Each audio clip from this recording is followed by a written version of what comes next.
อันนี้พระอีป้อยิบเอาไปเลยเนอะไปใส่แต้นพระใส่แต้นเลยอันนี้ประกาศให้ก่อนท่านอาจารย์จดก่อนเอาใส่เพราะว่ามันจะบะมีไผ่จดใส่สมุดเด้อช่วยกันเนอะสำหรับสมุดที่จะจดชื่อเสียงเรียงนามของศรัทธาที่ให้หอมตั้งแต่วันนี้เป็นต้นไปขอฮือเป็นสมุดปกแข่งสมุดสีน้ำเงินท่านสอบต.เซาะมาไว้ท่านสอบต.คนงามเซาะมาไว้สมุดเล่มปกแข่งจดดีๆเขียนงามพระรอดเอานี่อีแม่เอาตังใส่สลุงเลยยิบเอาเลยอธิษฐานจิตอธิษฐานใจเห็นเนอะวันนี้องค์ละสาวนาองค์ละแสนจะบอกเฮ้ไปนาบอกว่า100 ปี200 ปีเปิ้นมาเปิดออกมาเอามาคือคนตั้งหน้าปูจาองค์ละ1 ล้านดูเป็นของเฮานะบุญก็ต่อไปหาเฮาพุ่นแหมเนาะขอประกาศชื่อเสียงเรียงนามของศรัทธาญาติโยมที่มาให้หอมในวันนี้ตาลก็เข้าตัวหอมตาลตัวนะแม่ป่าแม่ป่านาเตจะอีกอันคนบ้านเฮามานั่งใกล้ๆอาตมานี่สักคนละถ้าอาตมาว่าพิษก็ช่วยบอกบ่ใช่อีน่ะมานั่งใกล้นี่คนป้าน้อยป้านานมานั่งนี่คนหนึ่งเพราะว่าชื่อเฮาบัตรนัดนะประกาศไอ้แม่เอาไว้ใส่ที่แท่นพระฐานพระพุทธรูปไปใส่ที่แท่นพระเปิ่นมีที่ใส่หื้อเนอะใจจำเลยไอ้แม่อันขอคนที่หู้จักชื่อเสียงเลี้ยงน้ำคนบ้านเฮาเนี่ยมาแล้วเนาะแม่นก็ป้าแม่ป่านาเตจะอินอปเนาะโอเคอีป้ออ่านก่อนแล้วส่งมาคือเขามาเขาจะอ่านตัวก็ว่าปล่อยอีป้ออ่านเลยบอกฮะอาจารย์อ่านอีป้อกำไว้ก่อนมานั่งด้วยกันนี่มานั่งหิมกันนี่มาจอมฮั่นเอแม่ว่ามาแม่ป่านาเตจะอุทิศไปหาป้อดวงสมเด็จนัดอย่างนัตพงศ์นัตพงศ์เนาะนาเตจะอุ้ยกรองวงคล้องวงคล้องเรียบร้อยต่อไปนางรัชนีอินตาเปียพร้อมครอบครัวอุทิศไปยังป้มาโพธินางภูลนายสุพจน์โพธิอนุโมทนาบุญเนอมูลศรัทธาแม่วันดีเครือคำหล่อลำปางแห่ม100 บาทมูลศรัทธาแม่บานเย็นอุ่นทรายเนาะอุทิศไปหานายธาดาเนาะอาจารย์เนาะนายธาดานายสมเด็จอุ่นทราย100 บาทมูลศรัทธาป่อมนเทียนแม่นงคลานบัวชุมจังหวัดราชบุรีอุทิศไปหาป่ออุ้ยวันแม่อุ้ยตองอินตาเปีย1,000 บาทศรัทธาญาติโยมมานักหนาท่านพระอาจารย์ชัยวัฒนาคเสโนตุลุงสนันตุลุงยองเนาะ5,000 บาทอันนี้ตัดศูนย์ออกตัวก่อนเดี๋ยวจะมาแหมอยู่ว่าติ๊กตุลุงมาเนี่ย5,000นี่นะพวกเหลาเทพสุวรรณตาลไปหาแม่น้อยป้อวิตาคำใจโหน1,000 บาทนะมูลศรัทธาป้อสมตันแก้วก็ว่าตันแก้ว100 บาทมูลศรัทธาแม่จันฟองจันดีอุทิศจันจีอุทิศไปหาแม่จันจอจันจีกะจันยังไม่สีจันจีจันจอบ่ได้ค่ำเฮาได้ว่า40 บาทอย่างล้ำเหลี่ยแม่ไลเจริญผลตาลไปหาป้อเปงแม่ข่าวใจยะเสาป้ออินสอนแม่ขันแก้วเจริญผลพร้อมกับเจ้ากรรมในเวรเทวบุตรเทวดาเจ้าที่เจ้าต่างเจ้าเขตเจ้าเด่นจุตนจุองค์สาธุศรัทธาแม่อัมพรปทุมทาอุทิศไปหาป้อยอดแม่ลูนนายเดชปทุมทา100 บาทนายขนองนางผ่องศรีสารวันนาอุทิศทานเอาไว้ไปนาถวายซื้อที่ดินคุณพ่อทวีค้าขึ้นเด็กชายกิติพงศ์ตันเสียงคุณพ่อสำเร็จตันเสียงซื้อที่ดินอุทิศเอาไว้ไปนาเนนายประเสริฐดังจันสมโอดเชยอุทิศไปหาป้าแก้วแม่ดาใจดีคุณรัตสุขสวัสดิ์100 บาท บุรสถานายประเสริฐนางจันสมโอดเชยอุทิศไปหาพ่อแก้วแม่ไหวโอดเชยนายสุพุทธพจน์อุดโอดเชย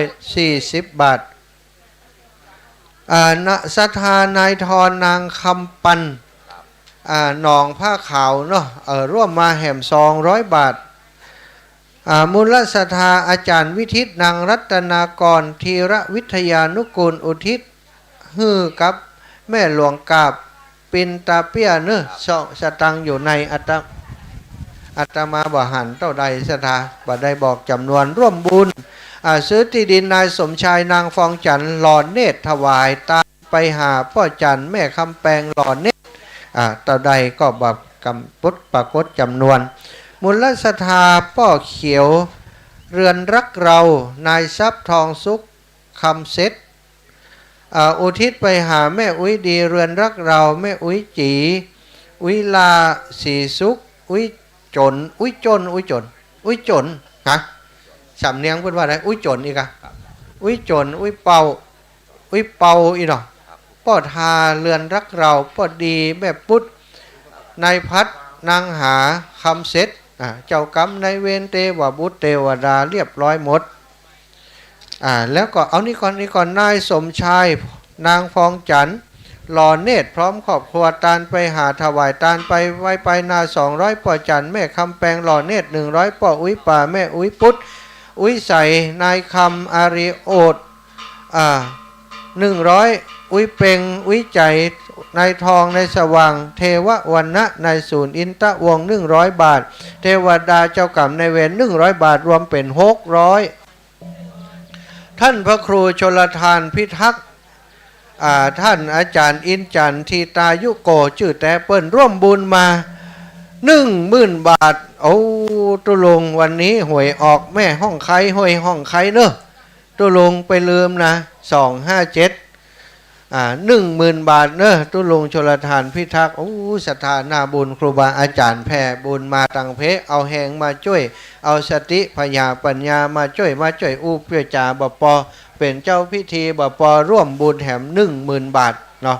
อนุโมทนาเฮือตุลงอายุมันขอนยืน100 สาวขอบเข้าเวสาบ่ต้องได้กำไม่เต้าบาปแปลงแห่งนักตลอดไปสาธุนางบานเย็นในนายสัตวัตอุ่นทรายอุทิศไปหาพ่ออายแม่ทิพย์นายศิลานายบุญปัญญาณฟูแล้วก็เจ้ากรรมนายเวรเทวบุตรเทวดาเท่าใดบ่ฮู้อยู่ในซองนางบานเย็นนายยศวัตอุ่นทรายอุทิศไปหานายดอกนายสมเด็จพ่อจันแม่เอ้ยอุ่นทรายในซองนายสุบินโพสุวรรณถวายตานไปหาเทวบุตรเทวดาเจ้ากรรมนายเวรสาธุทุกตนทุกองค์100 บาทป้อเขียวนายทรัพย์นางทองสุขดังใน200 บาทซื้อที่ดินถวายวัดนางรัชนีพร้อมครอบครัวซื้อที่ดินถวายวัดอุทิศทานไปหาพ่อวันแม่ตองอุทัยสมพงศ์อินตาเปียเรียบร้อยโรงเรียนไทยนายนิรันดร์นางอรุณีนายชนะชนนางสาวชนชนานางสาวอาทิตยามณีคัตอันตังบน3 คนตะกี้นามสกุลตุ้ยแก้วเนาะร่วมบุญสร้างวัดใหม่1,000 บาทศรัทธาญาติโยมจำไว้เนอะศรัทธาพี่น้องหมู่เฮาถ้าทุเจ้าลำปางมาเขียนชื่อดีๆเขียนบดีเพื่อนประกาศผิดถูกเทวดาจะงงเทวดาที่เพิ่นได้ฟังทั้งบนว่าโอ้ตุนี่มันประกาศชื่อไผ่อีล่ะตอนนี้ก็ได้เวลาที่จะได้ทำบุญตักบาตรเฮาก็จะเป็นบาตรตั้งจุดธูปเทียนบูชาพระรัตนตรัยเรียบร้อยแล้วก็ไหว้พระอาบศีลศรัทธาก็โอกาสเข้าบาตรเดี๋ยวเอาบาตรมาตั้งที่กลางศาลาพระสงฆ์จะสวดพุทธคุณธรรมคุณสังฆคุณแล้วก็สวดพระหงส์พระสงฆ์ได้สวดพระหงส์ก็ศรัทธาก็ใส่บาตรตั้ง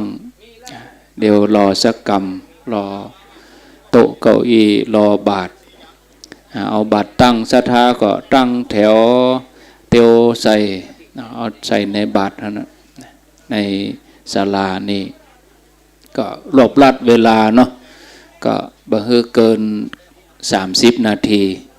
ตึงพิธีตึงมดตึงมวลเพราะว่ากำเดียวสัก7 โมงครึ่งศรัทธาจะต้องปิกบ้านไปกินข้าวกินน้ำ8 โมงก็เอาต้นปัจจัยต้นสตางค์นี่ไปเกี่ยมแห่ตั้งขบวนกันที่บ้านไอโลดไอวิโรธอินทนนท์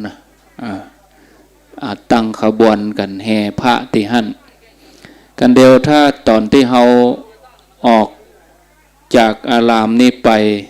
ตอนเฮาปิกบ้านก็คือเอาต้นไปตัวยเนอะเอาใส่รถซาเล้งไปต่างรถเครื่องไปกำไปแล้วก็เอาไปไว้ที่บ้านไอวิโรธอินทนนท์เอาสัพพทนไปตัวยเอากล่องไปตัวยเนอะกำเดียวนะเดี๋ยวรอเปิ้นท่านพระครู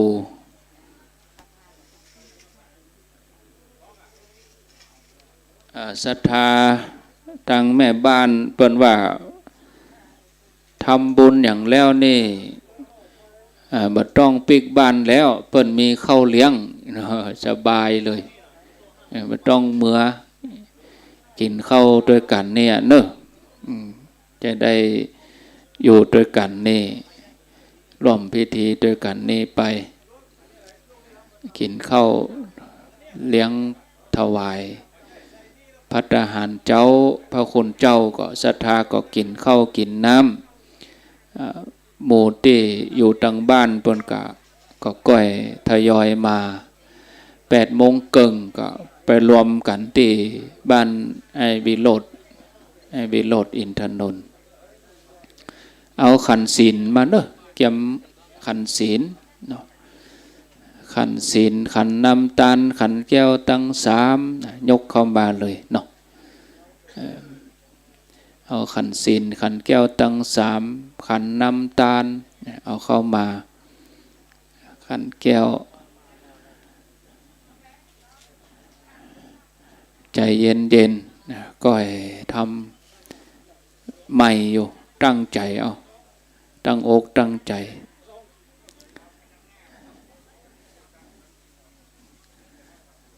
เดี๋ยวก็ประสงค์ก็ทำหน้าที่เนอะทำหน้าที่นำไหว้พระสมาทานศีลแล้วก็โอกาสเข้าพระเจ้าโอกาสเข้าบาตรแล้วก็ใส่บาตรศรัทธาก็จะได้ตั้งแถวใส่บาตร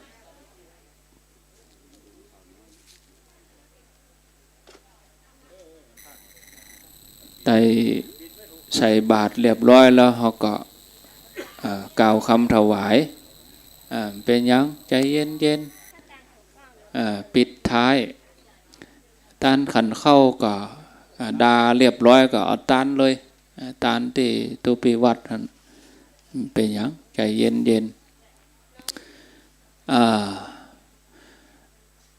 ก็วันนี้เป็นวันดีเป็นโอกาสดีศรัทธาจะได้ปฐมฤกษ์เบิกฟ้าเปิดดินคือมันเป่งคือมันโล่งปลูกต้นมณฑาเป็นต้นไม้ตามชื่ออารามที่เขาจะได้สร้างอารามแห่งนี้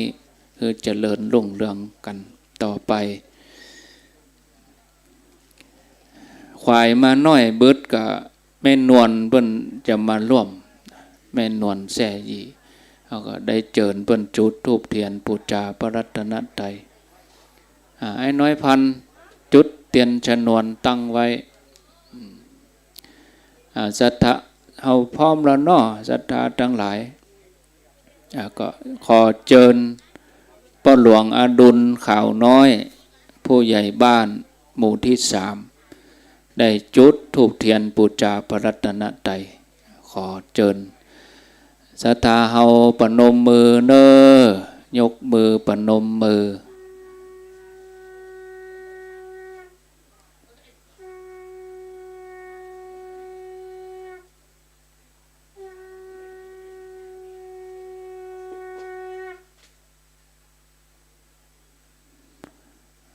ประหลวงลวดเกณฑ์ขันศีลไปตัวย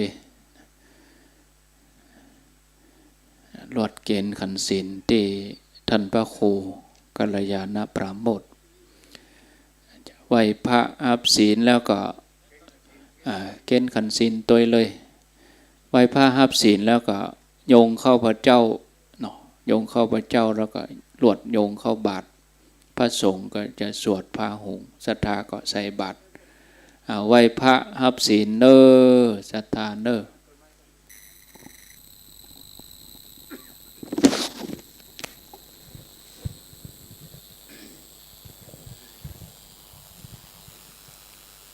ศรัทธาตั้งใจเนอะเดี๋ยวเราจะไหว้พระแล้วก็ตั้งใจสมทานศีล อิมินาสกกาเลนะพุทธังอาภิปูชยามาอิมินาสกกาเลนะธัมมังอาภิปูชยามาอิมินาสกกาเลนะสังฆังอาภิปูชยามาอะระหังสัมมาสัมพุทโธภะคะวาพุทธังภะคะวันตังอะภิวาเทมิสวากขาโตภะคะวะตาธัมโมธัมมังนามัสสามิสุปฏิปันโนภะคะวะโตสาวกสังโฆสังฆังนะมามิมะยังพันเตวิสุงวิสุงลักขานัฏฐายะติสาลาเนนะสหปัญจศีลานิยาจามะตุติยัมปิมะยังพันเตวิสุงวิสุงลักขานัฏฐายะติสาลาเนนะสหปัญจศีลานิยาจามะตาทิยัมปิมายังพันเตวิสุงวิสุงลักขานัฏฐายะติสาลาเนนะสหปัญจศีลานิยาจามะนะโมตัสสะภะคะวะโตอะระหะโตสัมมาสัมพุทธัสสะนะโมตัสสะภะคะวะโตอะระหะโตสัมมาสัมพุทธัสสะนะโมตัสสะภะคะวะโตอะระหะโตสัมมาสัมพุทธัสสะนะโมตัสสะภะคะวะโตอะระหะโตสัมมาสัมพุทธัสสะนะโมตัสสะภะคะวะโตอะระหะโตสัมมาสัมพุทธัสสะนะโมตัสสะภะคะวะโตอะระหะโตสัมมาสัมพุทธัสสะพุทธังสรณังกัจฉามิพุทธังสรณังกัจฉามิธัมมังสรณังกัจฉามิธัมมังสรณังกัจฉามิสังฆังสรณังกัจฉา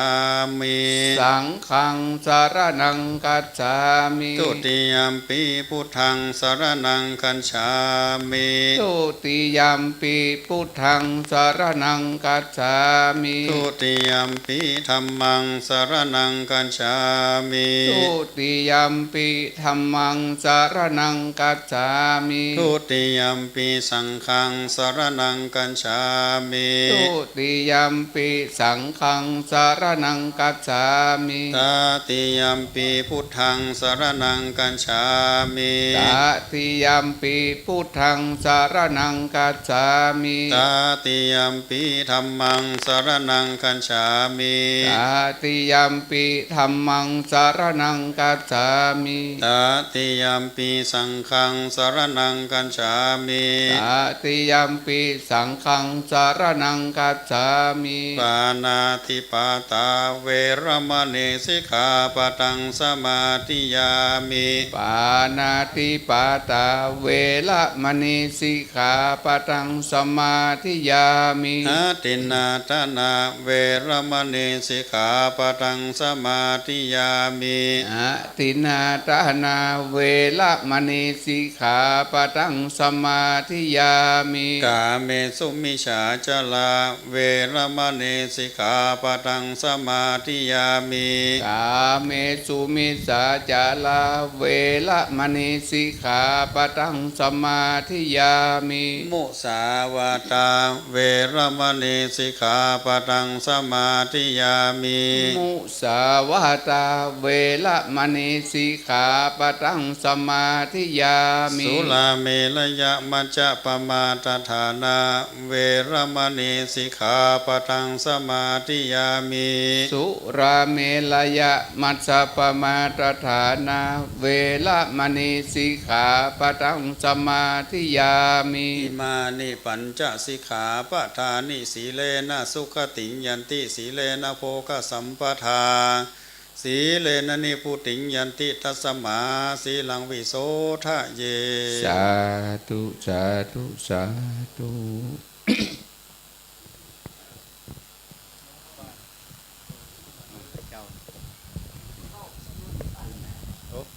ยกเข้าบาทสถาว่า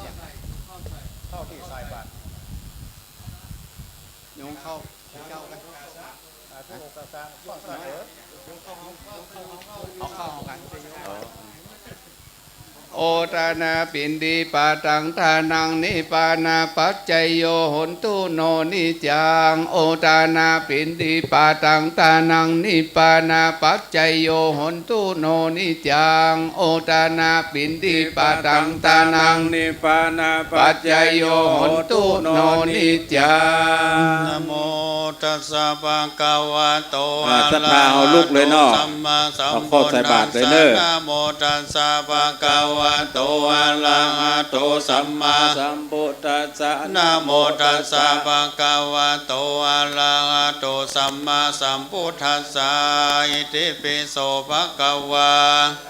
สัมมาสัมพุทโธวิชาจารณะสัมปันโนสุขโตโลกาวิโตอนุตตโล มาสาลเทสาธาเทวมนุสานังพุทโธภควาติสวะคาโตภควาตาธัมโมสันติติโกอากาลิโกเอหิโอปันนายโกปัจจตังเวทิตาโพวินโยเอติสุปฏิปันโนภควาโตสาวกสังโฆโอโชภควาโตสาวกสังโฆยายาปฏิปันโนภควาโตสาวกสังโฆสามิจิปฏิปันโนสาวกสังโฆยติตังจัตตาริปุริสายุกานิอัตตปุริสาปุคาลาเอสาสาวกสังโฆอาหุนยโยปาหุนยโยทักขินยโยอัญชลีนิโยอนุตตลังปุญญเกตังโลกัสสาติปะหุงสหัสสัมมาปินิมิตาตังเกลเมฆาลังอุทิตาโคลัสสะเสนามาลังธานาทิตามวิธินาชิตาวามุนินโดตันเตจะสาภวันตุเตกาลานิติเลกามาปิโยติตาสัพพลันติโคลัมปานาลาวะกรรมกรรมทัตยากังคันติสุทันตเวทินาตันเตจะสาภวันตุเตจยมังคลานินาลาคิลิงกัจจวะลังอาทิอันตาภูตังทาวะคิจักามาสนิวะนันตังเมตตัมโบเชกาเวทินาชิตาวามุนินโดตันเตจะสาภวันตุเตจยมังคลานิอุคิตากากามาติหัต ทาตังดาวันติโยชนะปะทังโคลิมาลาวันตังอิติปิสังกตามโนชิตาวามุนินทนปวันตุเตชะยามังคลาเนกัตวานาคาตามุตาลังเอวะกปินิยาจินจายาทุจาวาจานังชนะสันเตนะโสมาเวทินาชิตาวามุนินโตตันเตชะสาปวันตุเตชะยามังคลานิสัจจังวิหายามติสัจจกวันวัตาปิโลปิตามานังอาทิอันตาปูนังปัญญาปฏิปัจจาลิโตชิตาวามุนินโทนปวันตุเตชะยามังคลานินันโทปนันดาภูจกังวิพุตังมาเอติพุทเทนะ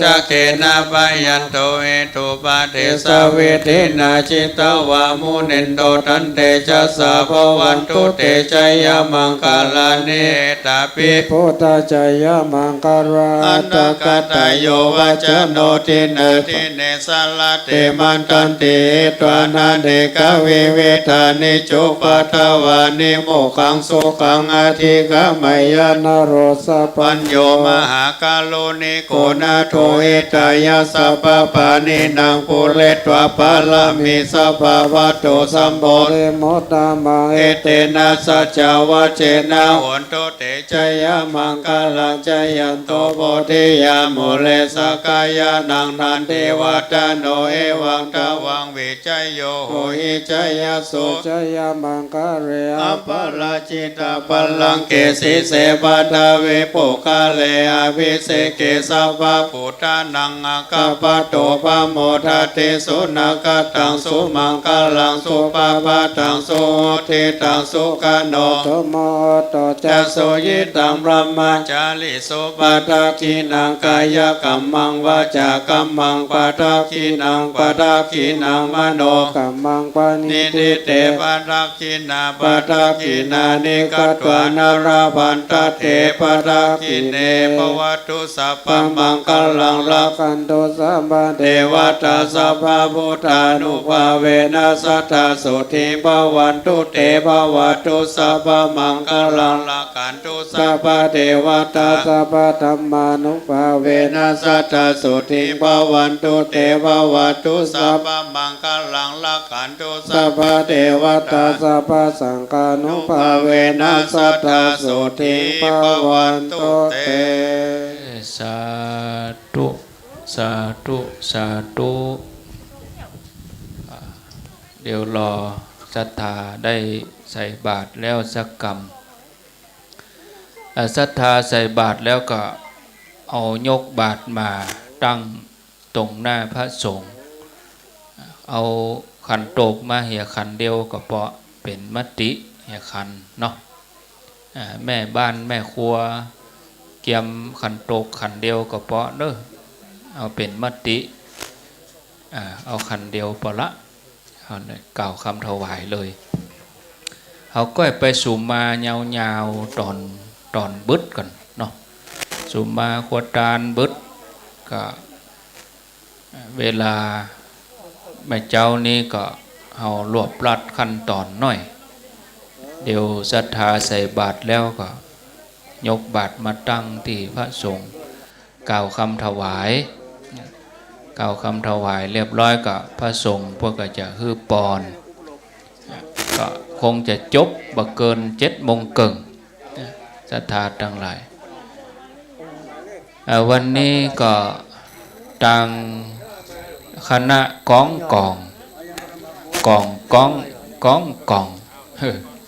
ล้านนาเพิ่นมาจ่วยอยู่2-3 คณะมีกล่องสบัดใจมีฟ้อนบ้านเฮาก็เหมือนมีกล้องเดี๋ยวเฮาไปแห่ด้วยกันแห่พระเจ้าพระประธานไม้บรรนุนแล้วก็เอาต้นเอาหยังไปตั้งขบวนกันที่บ้านไอบิโรดอินทนนท์ศรัทธาเฮาน้ำหยาดที่เฮาหยาดน้ ก็เอาใส่ก๊อกไว้แล้วก็เอาไปหดที่ต้นมณฑาแต่กี้ศรัทธาทั้งหลายถามว่าต้นมณฑามีไหนก็ต้นใหญ่ๆที่อยู่หลังป้ายมี2 ต้นคือเอาน้ำหยาดไปหดที่หั่นตั้งจิตอธิษฐานเวลาเขามากินมาทานเขาก็เอาน้ำหยาดไปโหดต้นไม้ทุกครั้งไปเนาะเดี๋ยวนี้ใส่บาตรแล้วหมดแล้วเอายกบาตรมาตั้งตรงหน้าพระจะได้ต้อมใจกันกล่าวคำถวายภัตตาหารเป็นตาลเวลาก็เหลือปอประมาณ15 นาทีก็คือท่านพระครูกัลยาณปราโมทย์ได้เหี่ยสักน้อยปราลบงานกิจกรรมวันนี้พ่อกำนันสุทินสุรินตะพร้อมกับครอบครัวเปิ้นตั้งตนอยู่ 20,000 บาทแล้วก็ท่านพระครูชลทานพิทักษ์วัดแม่ห้องไคอำเภอดอยสะเก็ดตนที่สูงกึ่งดึงนี่ ใส่ผ้าสีเหลืองเนี่ยอันนี้เปิ้นอยู่ดอยสะเก็ดเปิ้นมานอนนี่มาตะวานอนกับได้นอนบ่ได้นะเปิ้นหอมแถมมื่นหอมท่านพระครูชลทานวัดแม่ห้องไคแล้วก็ตะคืนตอนสวดมนต์ก็มีโยมที่เปิ้นฟังสถานีที่วัดฝ่ายหินเปิ้นโอนมาแถมมื่นเป็นว่าประเด็นนี้เฮามีต้นที่จะร่วมกันอยู่40,000บวกของปีฟองตะคืนเปิ้นมาตานพระเจ้าตานกับท่านพระครูกัลยาณปราโมทย์เปิ้นตานเป็นต้นแถมมื่นก็เป็น50,000ที่เหลือนั่นก็กำเดียวตุลุงชัยวัดตุลุงยองก็ก้อยเอามาอ่านลาย5 ปันลาย3 ปันมีกำเดียวเขียนชื่อมาเนาะจะได้อ่านตอนใกล้เข้าพิธีก็ทุกอย่างพร้อมก็ตั้งอกตั้งใจกล่าวคำถวายเลยเนอะศรัทธาเนอะกล่าวคำถวายตั้งนะโม3 จบกล่าวศรัทธาเฮาตั้งใจเนอะเฮาจะตั้งนะโมพร้อมกันกล่าวคำถวายเลยอย่างท่านพระครูบอกนะครับนะโมตัสสะภะคะวะโตอะระหะโตสัมมาสัมพุทธัสสะนะโมตัสสะภะคะวะโตอะระหะโตสัมมาสัมพุทธัสสะนะโมตัสสะภะคะวะโตอะระหะโตสัมมาสัมพุทธัสสะอิมานิมะยังพันเตพัตตานิสะปาริวาลานิภิกขุสังคัสสะโอโนสยามะสาธุโนพันเตภิกขุสังโฆอิมานิพัตตานิสะปาริวารานิปฏิกันหาตุอัมหากังทีฆะลัตตังหิตายะสุขายะข้าแด่พระสงฆ์ผู้เจริญข้าพระเจ้าทั้งหลายขอน้อมถวายภัตตาหารกับทั้งบริวารทั้งหลายเหล่านี้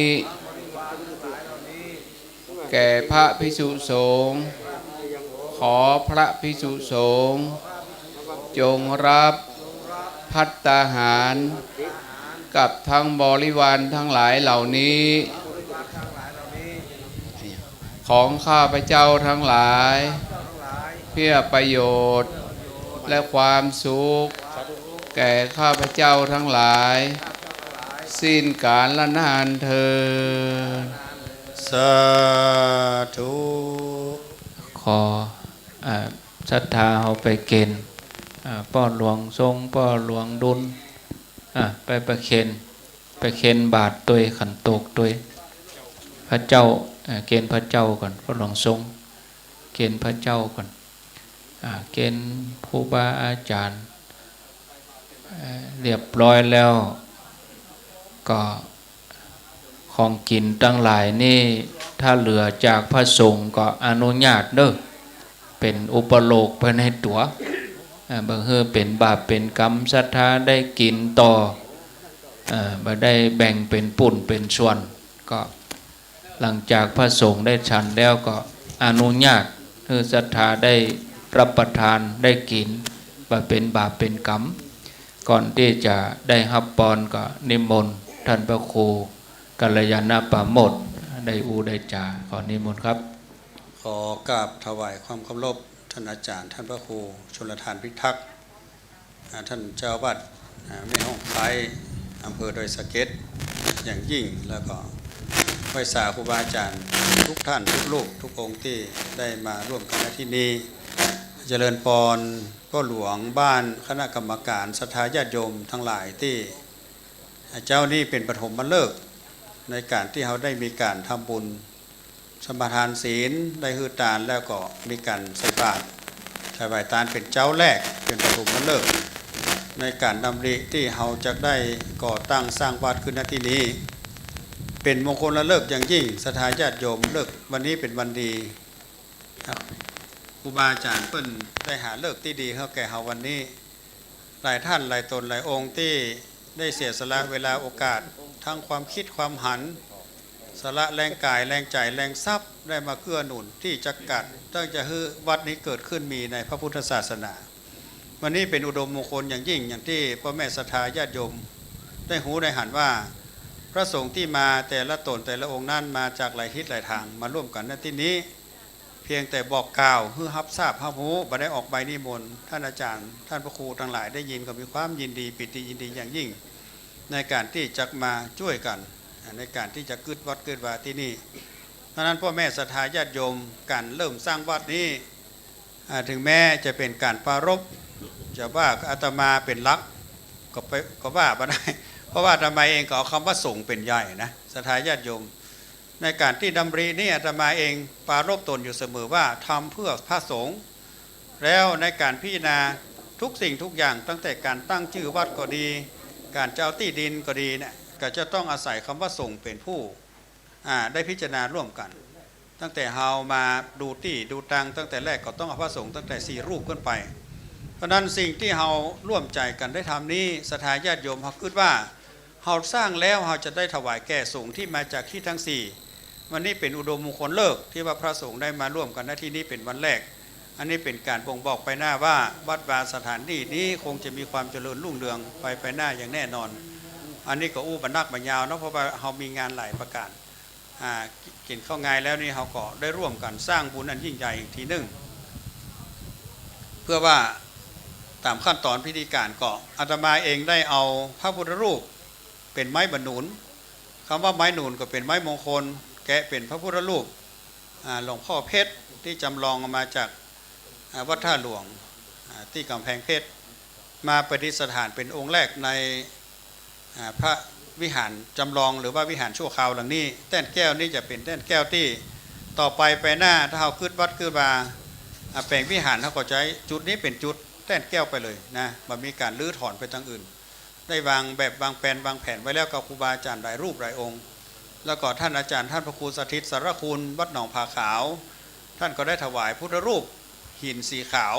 จะเป็นแก้วขาวองค์หนึ่งอันนี้อยู่ที่บนโต๊ะที่เขาบวงสรวงนั่นนะหน้าตัก5 นิ้วอันนี้เมื่อทำพิธีแล้วก็จะถวายไว้กับวัดที่นี่เลยแล้วก็พระที่อยู่บนประธานโต๊ะหมู่ก็สลาแบงค์ซึ่งเป็นลูกหลานบ้านเฮาเนี้ยได้ถวายเป็นองค์แรกไว้ในคือกับวัดที่นี่ทำไมประโลบกับสถานญาติโยมว่าพระองค์แรกนั้นขอเพื่อได้เป็นสลาแบงค์เด้อได้ตานไว้เพราะว่าเป็นลูกหลานบ้านเฮาและเป็นช่างฝีมือที่สร้างผู้รูปได้งดงามอันนี้ก็เป็นอุดมมงคลเนาะบางต้นบางนี้เพราะนั้นขอบุญกุศลนี่เจ้านี่จะอู้มืออิงก่อนวันหน้าถ้ามันมีวันศีลก็จะมาอู้กันแฮมขอเป็นอุดมมงคลเนอพ่อแม่ศรัทธาญาติโยม การได้ขึ้นได้สร้างที่ดีที่งามแล้วบ่ผิดศีลบ่ผิดธรรมถูกต้องตามธรรมเนียมข้อวัดปฏิบัติที่ถูกต้องดีงามแล้วเมื่อเราได้ร่วมกันแล้วขอบุญกุศลนี้ได้เป็นบารมีอันยิ่งใหญ่ปกห่มรักษา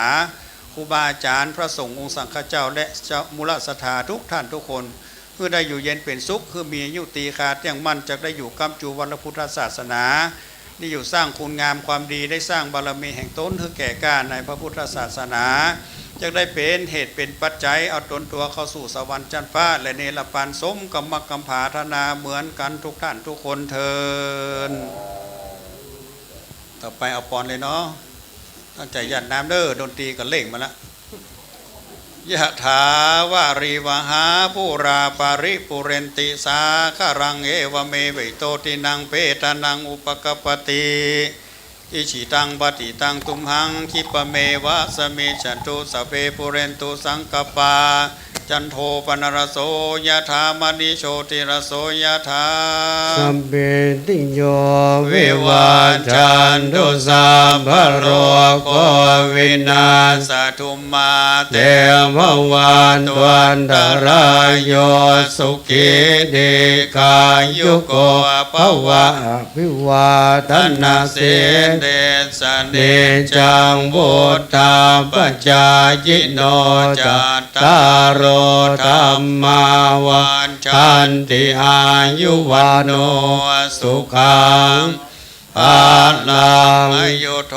ภลโทติโรวันนะโทปฏิภาณโกสุขาสัทธาตาเมตาเวสุขังโสอธิคาชติอายุงทัตตวาภลังนางสุขันจะปฏิภาณโททีคายุยาสวาโหนติยาทายาโทชติติปวัตุสาพมังคารังราคันตุสาปเทวตาสาพพุทธานุภาเวนัสสัทธาโสทิปวันตุเตภวตุสาพมังคารังราคันตุสาปเทวตาสาพธรรมานุภาเวนัสสัทธาโสทิปวันตุเตภวตุสาพมังคลังรังคันตุสาปเทวตาสาปสังฆานุภาเวนัสสัทธาโสทิภาวันตุเตอิตังตานากัมมังนิพพานาปัจจัยโยโหนตุโนนิจจังอิตังศีลากัมมังนิพพานาปัจจัยโยโหนตุโนนิจจังอิตังภาวนากัมมังนิพพานาปัจจัยโยโหนตุโนนิจจังยังกินจิกุจาลังกัตตาปังกัมมังสัพเพหิกัตเตหิกัตตังปุญญังโนอนุโมทันตุสุนันตุพนโตเยเทวาอัจฉมิงทานเนอาทิกัตตากายุกาสัทธาหนตุสัพพสัตตานังสุขีอัตตานังปะเลหาลันตุมาตาปิตาสุกิตาหนตุตุกะปะมุจจันโตเปยะติงกะสุกิตาหนตุตุกะปะมุจจันโตเปอายะติงกะสุกิตาหนตุตุกะปะมุจจันโตสัพเพปิสาสัพเพยัคฆาสัพเพเปตาสุกิตาหนตุทุกขามุจจันตุสัมเพขัตตาสุขิตาหนตุทุกขาปามุจจันตุสัพเพจาลิ กาโสเกตาหนโตโตกาปาโมจจันโตสัพพะสัมปะเตนังสะเมสันตุโวกัญเยนะวาจายาวาเจตัสสาวาพุทเตกุกัมมังปะกะตังมายายังพุทโธปฏิคันหันตุอาจยันตังกาลันทะเลสังวะลิตุงวะพุทเทกายเยนะวาจายาวาเจตัสสาวาธัมเมกุกัมมังปะกะตังมายายัง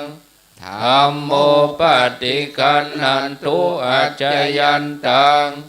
กาลันทะเลสังวะลิตุงวะธัมเมกายเยนะวาจายาวาเจตัสสาวาสังเคกุกัมมังปะกะตังมายายังสังโฆปฏิคันหันตุอาจยันตังกาลันทะเลสังวะลิตุงวะสังเควันตาน้อยครูบาอาจารย์กำเนิดวันตามิพันเตสัพพังอาปะลาตังกามาทะเมพันเตมยากะตังปุญญังสามินาอนุโมทิตัพพังสามินากะตังปุญญังไมหังทาตัพพังสาธุสาธุอนุโมทามิสัทธาโสธีพระวันตุเตสาธุสาธุสาธุห้อมลาเนาะกินข้าวต่อนี่เลยลาแล้วบึดได้มาแหมอยู่ลาก็ลาบึดเอาน้ำหยาดไปฮดต้นมนทาช่วงที่พระฉันเข้าก็ไอ้รัตตานุทำหน้าที่ประคับประคองสักกึ่งชั่วโมง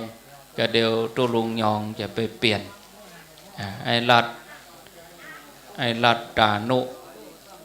ขั้นเวลาที่พระสงฆ์เปิ้นฉันเข้าเจ้า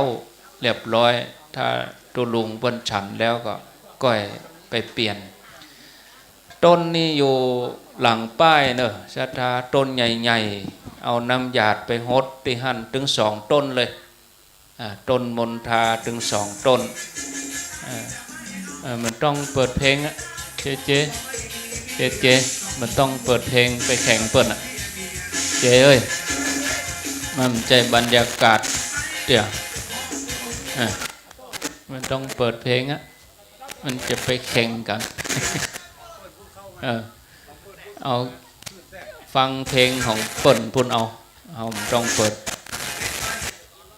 เนี่ยฟังก็ของเปิ้นเสียงไมค์ก็ไมค์เป็นไมค์ลอยอ่ะขึ้นมันเข้า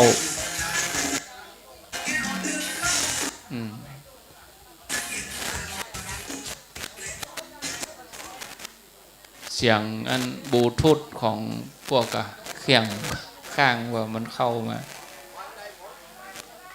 ดาพัฒหารเจ้าไอ้รัดก็อูไป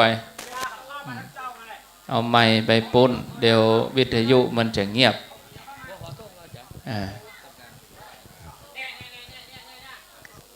ยกขันเข้ามาในศาลาเพื่อนเอาเข้ามาตัวเข้าตะกี้เอามาตัวเนาะเอาโต๊ะขอโต๊ะแหมตวงเพราะตู้เจ้าถึงหมดกัน10 ตนตู้เจ้า10 เน้นแหม1จัดให้เน้นแหมชุด1เดี๋ยวเนอะเก้าอี้นี่ก็เดี๋ยวเอาลูกไหนมาเอาไว้ที่เก่าเนอะพอจัดไว้แล้วนะยกขึ้นยกหล่องก็เดี๋ยวเอาลูกตัดใดมาเอาไปไว้ที่เก่ามันเพราะว่าจัดละ2 รอบละกามาเจ้านี่ก็เดี๋ยวเอาอย่างใดเอาลูกไหนมาเอาไปไว้ที่เก่ามันก็เดี๋ยวจะเป็นรอบ3แล้วนะนี่ได้8 9 ซิมโต๊ะนี่ได้ซิมของเนนพุ่นขันเข้าเตียมาตะกี้อยู่นี่พ่องอยู่ปุ้นพ่องแล้วก็ ของกินแห้งแต่เจ้าเอามาเปาะกันเพ่เลยเนอะของกินแห้งแต่เจ้านะแล้วก็จัดไว้เฉพาะหวน อะไรเป็นหวนมากะเกียมไว้เฮ้อจังฟ้อนโดยเพราะเขาจะมาช่วงเจ้ากับหมูเฮเขาจะมากินข้าวเฮขอเก้าอี้แหมตวงเก้าอี้แหมตวง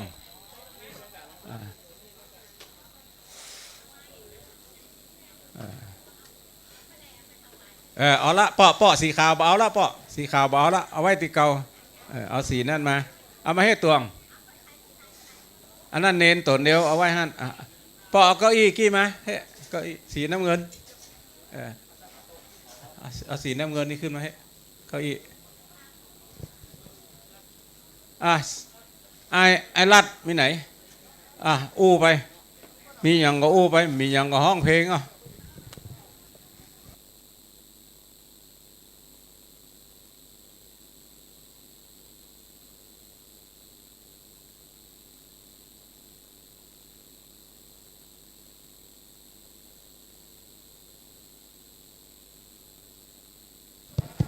อู้ไปเลยวิทยุมันเงียบกับ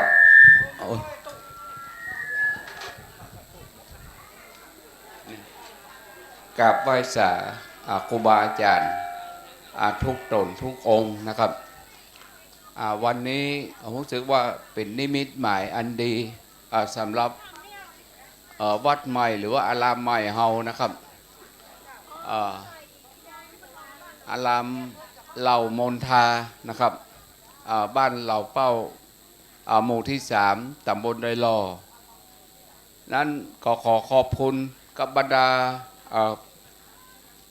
พี่น้องศรัทธาเฮานะครับที่มาใส่บาตรกันที่วัดเฮาที่นี่นะครับรู้สึกว่าก็พอสมควรบางคนก็ยังบอกฮู้เพราะว่างานเฮามี2 งานนะครับบ้านนี้มีงานขึ้นบ้านใหม่โดยที่เฮาได้ยิน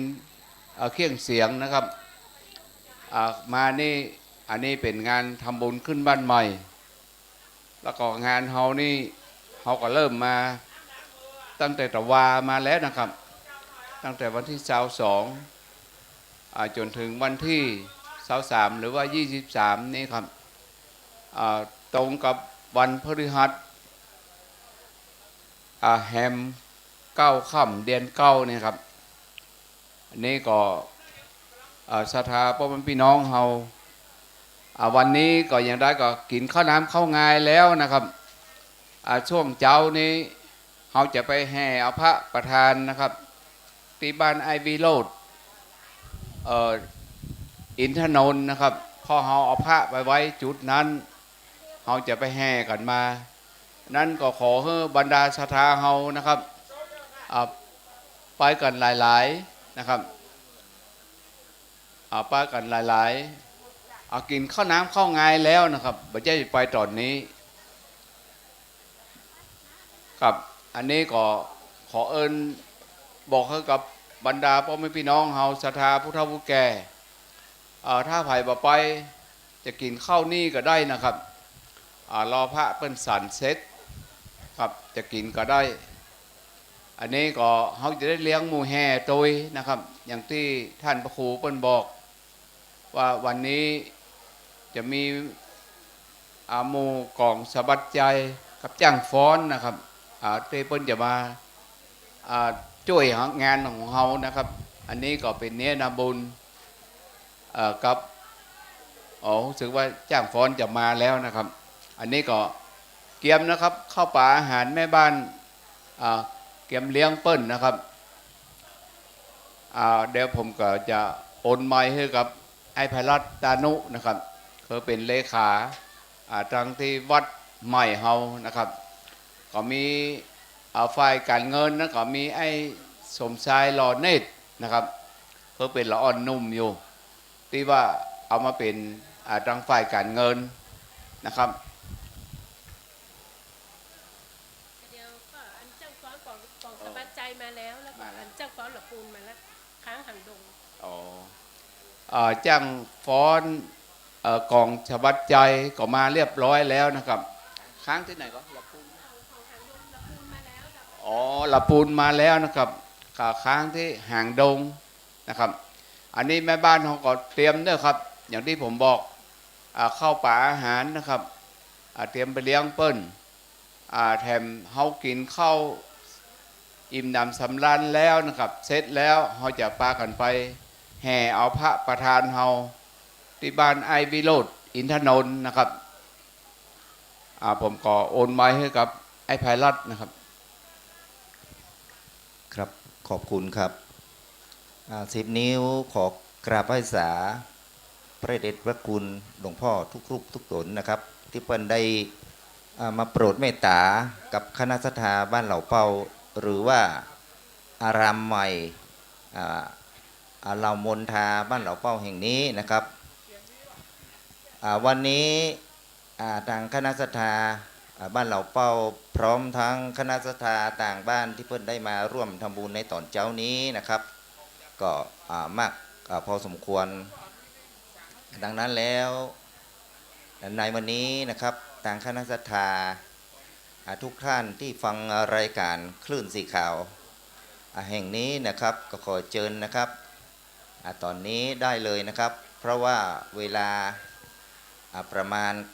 9:39 นาทีทางคณะสงฆ์เปิ้นก็จะได้ทำพิธีมงคลเริ่มต้นปฐมฤกษ์นะครับขออภัยตัวปฐมฤกษ์สร้างวัดใหม่เบิกฟ้าเปิดดินเพื่อถิ่นเหล่ามนทาสักการะเทวาขอกล่าวแม่นางธรณีนะครับพระภูมิเจ้าที่อารามแห่งนี้เจริญนะครับก็ขอทุกท่านที่ฟังรายการนี้พ่อแม่ทั้งหลายนะครับที่อยู่ต่างบ้านต่างจองตอนนี้พ่อแม่ก็ยังเดินทางมาได้อยู่นะครับเพราะว่าตอนนี้ทางพระคุณเจ้าเปิ้นกำลังฉันอยู่แล้วบอกกล่าวพ่อแม่ว่าเวลา9:39 นาทีนะครับเปิ้นจะทำพิธีปฐมฤกษ์ในครั้งนี้นะครับและเปิ้นจะบวงสรวงใหญ่ในวันนี้นะครับก็ขอเชิญนะครับตอนนี้พ่อแม่ยังมาตานได้อยู่คณะสัทธาต่างบ้านต่างจองก็ยังมาตานได้อยู่นะครับ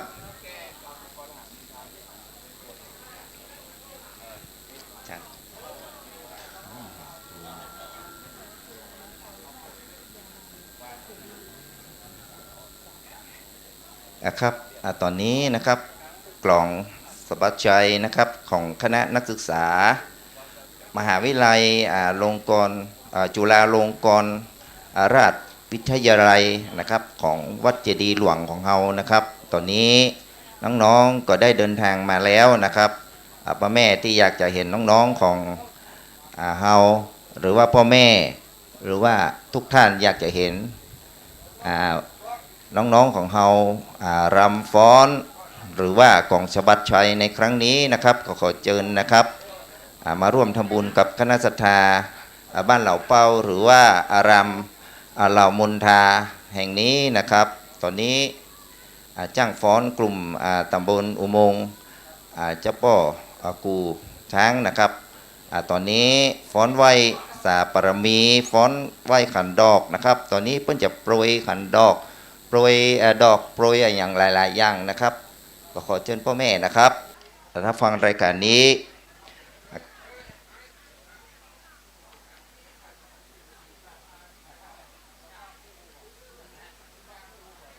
นะครับกลุ่มฮักการฟ้อนนะครับระมิงจายะนะครับรวมกลุ่มจากฟ้อนละมิงใจยะ ฟ้อนระมิงจายะนะครับตอนนี้เพิ่นรวมกลุ่มจากหลายๆพื้นที่นะครับเพิ่นจะมาในจุดนี้นะครับ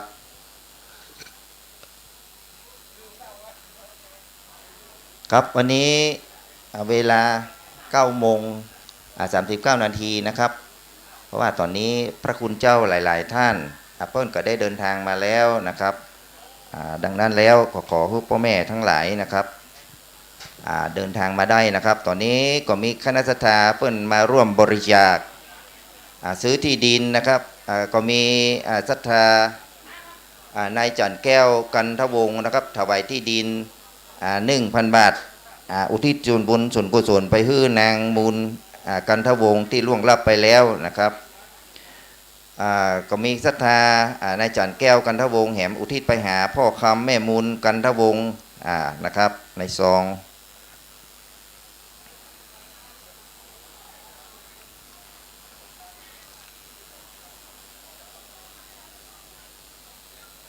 นังแสงจูนกันโลหะกิจบัญชีปันสีดุลเงินครับก็มีศรัทธาแม่แสงบุญนะครับโลหะกิจบ้านสีบัวเงินนะครับเปิ้นก็มาบริจาค1 ซองนะครับแม่คำใสจอมศักดิ์นะครับบ้านสีบัวเงินนะครับ1 ซองไอ้นับปีธนวันชัยวงศ์นะครับแหม1 ซองนะครับตอนนี้ก็คณะศรัทธาบ้านเหล่าเป้าอารามใหม่เหล่ามนทานี้ก็ขอขอบคุณพ่อแม่พี่น้องนะครับที่เพิ่นได้ร่วมมาบริจาคให้ทางคณะสงฆ์เพื่อที่ว่าจะเอาไปได้สร้างวัดเหล่ามนทาหรือว่าอารามใหม่มนทานี้ต่อไป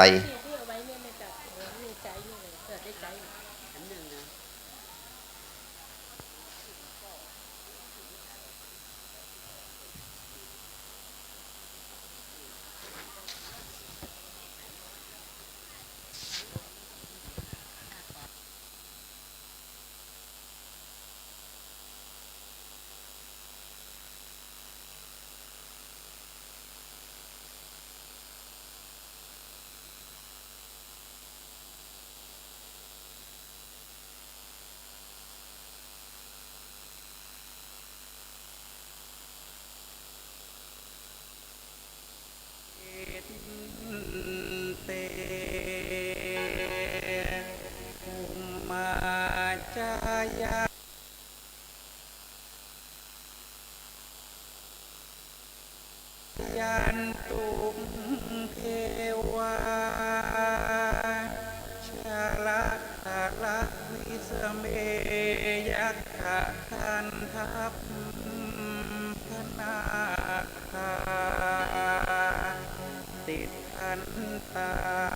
สันติเกยังมุนิวระวัจนังสาธุเมสุนันครับในช่วงนี้นะครับก็มีคณะศรัทธาพ่อทามอาจารย์จีนะครับเพิ่นกดตันไปหาแม่จีจันจี 5,000 บาทนะครับแล้วก็เปิ้นถวายทานไว้ภายภาคหน้าแถม 5,000 บาทอันนี้ก็ขออนุโมทนาบุญต่อพ่อทาจันจีตัวนะครับที่เปิ้นได้ร่วมบริจาคในครั้งนี้นะครับบุญกุศลใดที่ทุกท่านคณะศรัทธาต่างบ้านต่างจองหรือว่าคณะศรัทธาบ้านเหล่าเป้าทุกท่านที่ได้มาร่วมทำบุญในครั้งนี้นะครับก็ขอให้บุญกุศลนั้นนะครับจงตอบสนองทุกท่านและครอบครัวขอให้ทำมาค้าขึ้นนะครับคิดสิ่งใดขอให้สมความมุ่งมั่นปรารถนานะครับขอประสบผลสำเร็จในหน้าที่การงานของลูกหลานของท่านตัวนะครับครับตอนนี้ก็มีคณะศรัทธานายจรินนางวันเพ็ญรัตนพจน์นะครับอุทิศไปหาพ่อแก้วแม่จุ่มคำมื่นยองแหม1 ซองนะครับก็ขอขอบคุณอนุโมทนาบุญต่อไอชรินพี่วันเพ็ญรัตนพจน์ครั้งนี้ตัวนะครับดังนั้นแล้วนะครับในวันนี้ทุกท่านก็กำลังเดินทางมาอยู่นะครับมักหน้าไหลตานะครับตอนนี้เพิ่งกำลังเดินทางมานักแล้วนะครับเจ้าหน้าที่ที่เขาจัดนะครับจัดรถจัดอะไรอย่างก็ขอให้ดำเนินตามหน้าที่ของท่านตัวนะครับรถของพระคุณเจ้าที่เปิ้นมาร่วมในงานในครั้งนี้นะครับขอให้เอามาไว้ทางในตัวนะครับเอามาจอดที่โฮมที่เขาได้บอกกันไว้เพื่อที่ความสะดวกของท่านนะครับ ขอบอกคือกับชรบตัวเองนะครับที่อยู่ปากกลางนะครับครับตอนนี้ทางชรบเพิ่นก็ทำหน้าที่ตัวเองนะครับที่ปากกลางเข้ามาวัดใหม่มณฑานี่นะครับ วัดเหล่ามณฑาของเราหรือว่าอารามเหล่ามณฑาบ้านเหล่าเป้านะครับซึ่งแต่คืนนี้ก็ได้ยินได้ฟังท่านพระครูอภิวัตรธนมิกรมนะครับเพิ่นก็บอกเกี่ยวกับดอกมณฑาในครั้งนี้นะครับทุกท่านก็ได้ยินทางวิทยุแล้วนะครับตอนนี้ก็ขอโอนไม้ไปให้ทางพระคุณเจ้านะครับขอแตบไตไวสาครูบาอาจารย์ที่อยู่ตังวัดตังวาเจริญพรพี่น้องศรัทธาที่อยู่ตังบ้านตังจองใน8จังหวัดภาคเหนือที่รับฟังรับชมรายการตังสถานีวิทยุของวัดฝ่ายหินณโอกาสนี้เมื่อเจ้านี้ท่านทั้งหลายมาทำบุญตักบาตรก็มีหลายผู้หลายท่านที่เอาสตางค์ใส่ซองใส่ในบาตรพระเจ้าใส่ในบาตรตู้เจ้าก็ได้เก็บรวบรวมมานี่ก็มีนายจันกันทวงศ์แล้วก็นายแดงนางคำสีเป่งตานไว้ไปหน้านายอัมพรนางบุญรัตน์คำหมื่นยองนางสาวพิมรดานางสาวนันละพัฒน์นายพานุพงศ์เด็กชายทีนวัฒน์ต้นเสียงหน่อยตันเสียงกับค่าขึ้นร่วมทำบุญมาแม่อัมพรอินตาเปียแล้วก็ชวินวันเพ็ญรัตชรินวันเพ็ญรัตนพจน์ตานไปหาปอกแก้วแม่จุ่มแล้วก็ทิศเสาแก้วสุริยะธรลำปางนายสายันนางแก้วบ้านต่งเซี่ยวนางบัวชุมน้องเจนบ้านเหล่าเป้านางน้อยเขียวสุจานอกจากนั้นก็มีนางพันนีตานุตานไปหานายเปงจันเปงก็อนุโมทนาขอบคุณครับหลายๆท่านเนอะก็นึกว่าอย่างมันเย็นเป็นพัดลมอยู่บนหัวนี่ก่อนถ้ามาสู้พัดลมเสียงจะหาย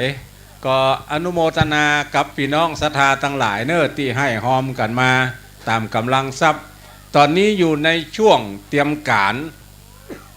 พี่น้องศรัทธาเหล่าเป้าหมู่3ตีได้อู้ได้จ่ากันไว้นะไอ้แก้วอยู่หั่นไอ้คำอยู่นี่ไอ้ตาอยู่ปุ้นไอ้มีอยู่เพ่นะขัดใจกินข้าวน้ำข้าวงายตั้งบ้านตั้งจองกินแล้วก็อาบน้ำแต่งตัววีหัวตาแป้งแล้วก็ปากันมาตั้งวัดได้แล้วเนอะเอาใส่ในตู้ได้แล้วเนาะมีนางพันนีตานุตานไปหาปอกคำแม่อินตานุแถม1 ซองก็อนุโมทนาในกองบุญและกองกุศลเนอะพายุแผนกใดก็มาเนาะมาปฏิบัติหน้าที่ของตัวเก่ารถจอดอย่างใดรถไผ่จอดอย่างใดรถตู้เจ้าเอาจอดไหนรถเจ้าบ้านเอาจอดไหนเอาเปิ้นลงไหนเตียวตั้งไหนมาไหนแล้วเอารถไว้จะใดอันนี้ได้อู้กันไว้เรียบร้อยละก็ขอได้กินข้าวน้ำข้าวงายถ้าว่าอยู่ที่นี่ก็กินข้าวเนี้ยแต่ถ้าเมื่อกินบ้านละอาหารเปิ้นเลอะกล้าเข้าบาทมาเจ้านี่โหเลี้ยงคนได้แหมตึง200ก่อนขออนุโมทนาเนอะพี่น้องศรัทธาทั้งหลายกินข้าวนี้แล้วก็ปิกเมื่ออาบน้ำแต่งตัวแล้วมาแถมก็ได้เพราะว่าสัก8 โมงป่ายเขาจะไปแห่พระเจ้าไม้ขนุนท่านพระครูกัลยาณปาโมทย์ก็จะได้ถวายไว้กับสถานที่นี้ต่อไปแถมดังนั้นพี่น้องศรัทธาท่านทั้งหลายเดินทางมาถึงแล้วใครจะทำบุญสุนทานก็เจิญเนาะบะหมี่ซองทั้งเพมีบะหมี่ปากกาทั้งเพมีทั้งเพบะหมี่อย่างเดียวสตางค์ซองกับปากกามีนี่ละเจิญเนอร์ท่านทั้งหลายจะให้จะหอมหรือจะเอาไปปักต้นปุ้นก็ได้ต้นกลางก็มีตั้งหน้าปุ้นที่ข้างราชวัตรเครื่องบวงสรวง ตอนนี้จังฟ้อนจังลำต่างๆก็มาถึงแล้วก็เจอเนอร์ซอกกินข้าวกินน้ำกันเดี๋ยวก็แต่งตัวแล้วก็ถามแม่ครูธนวันชัยวงศ์แม่ครูก็ประสานกับเครื่องเสียงด้วยเนอะว่าจะใจดนตรีจะได้จะเนี่ยอย่างจะได้ก็เดี๋ยวก็อู้กันก่อนและส่วนพิธีกรรมในพิธีการนั้นก็ฟังท่านอาจารย์พระครูอภิวัฒนวิกรมว่าจะทำอันใดก่อนอันใดหลังเพราะแต่ละที่นี่แต่ละท้องถิ่นมันบ่เหมือนกันเอาไปตั้งวัด วัดในเวียงเชียงใหม่ปุญญะไปแหมยังมาตั้งแม่วางแต่วันนั้นไปแหมยังวันนี้มาทางดอยหล่อก็คิดว่าคงจะแถมอย่างหนึ่งมันตึงจะมาเหมือนกันพี่น้องศรัทธาที่มาถึงแล้วถ้าเป็นพี่น้องศรัทธาบ้านเฮานี่นะบอกว่าแม่บ้านบอกว่าพ่อบ้านช่วยพ่อช่วยกอยกันเนอะจะไปมึงไปกองว่า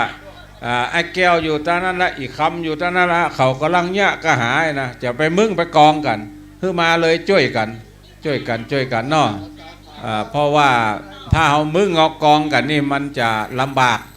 ภัยบัถ้ามึงทักกองกันช่วยกันพี่หูสองน้องหูหนึ่งก็ช่วยกันไปตามที่จะทำได้เพราะว่าทุกคนที่มานี่มาด้วยใจทำด้วยใจหวังเอาบุญกุศลเหมือนกันหมดใครมาได้หวังไปรายอื่นตอนนี้พระเจ้าประสงค์ทำพัฒกิจเรียบร้อยละตะกี้แผลเก้าอี้จุ่มใดไปพ่องเอามาใส่จุ่มนั่นเนอะ เอาออกจากจุ่มใดไปเอามาใส่จุ่มนั้นเพราะแต่เจ้าอาตมาภาพแปลงเป็นจุ่มไว้ละสีน้ำเงินพอสีน้ำเงินสีขาวพอสีขาวสีแดงพอสีแดงแต่ว่านี่พอตัวไข่หัวตัวไปจัดเก้าอี้ขาวดำแดงอยู่ไก่พอยังงวนนม แม่เจ้านี่เลยมาจัดคือเป็นหมวดเป็นหมู่ละแต่เจ้าแผลเอาตะไดออกไปพ่องช่วยกันเนาะแม่บ้านมาช่วยกันเก็บเนอดูเจ้าฉันเรียบร้อยละมาช่วยกันเก็บไปไหว้กรรมและแถมบึดเมื่อตอนนี้ตะกี้อู้กันตึงท่านอาจารย์พระครูกัลยาณปาโมทว่าสถานที่จะถวายภัตตาหารเพลจะเอาลายพวกปืนกระลำใหญ่วะเนอะแม่บ้านพ่อบ้านที่จะเลี้ยงเข้าทุกเจ้านะมีปุ้นเนอะที่เดิมก็บ่เดิมมุตว่าเฮาหมา เอาห่มเก้าลำไยว่าที่จังฟ้อนกินพุ่นเอาโต๊ะลงตั้งเอาเก้าอี้ตั้งไว้เลยเนอะ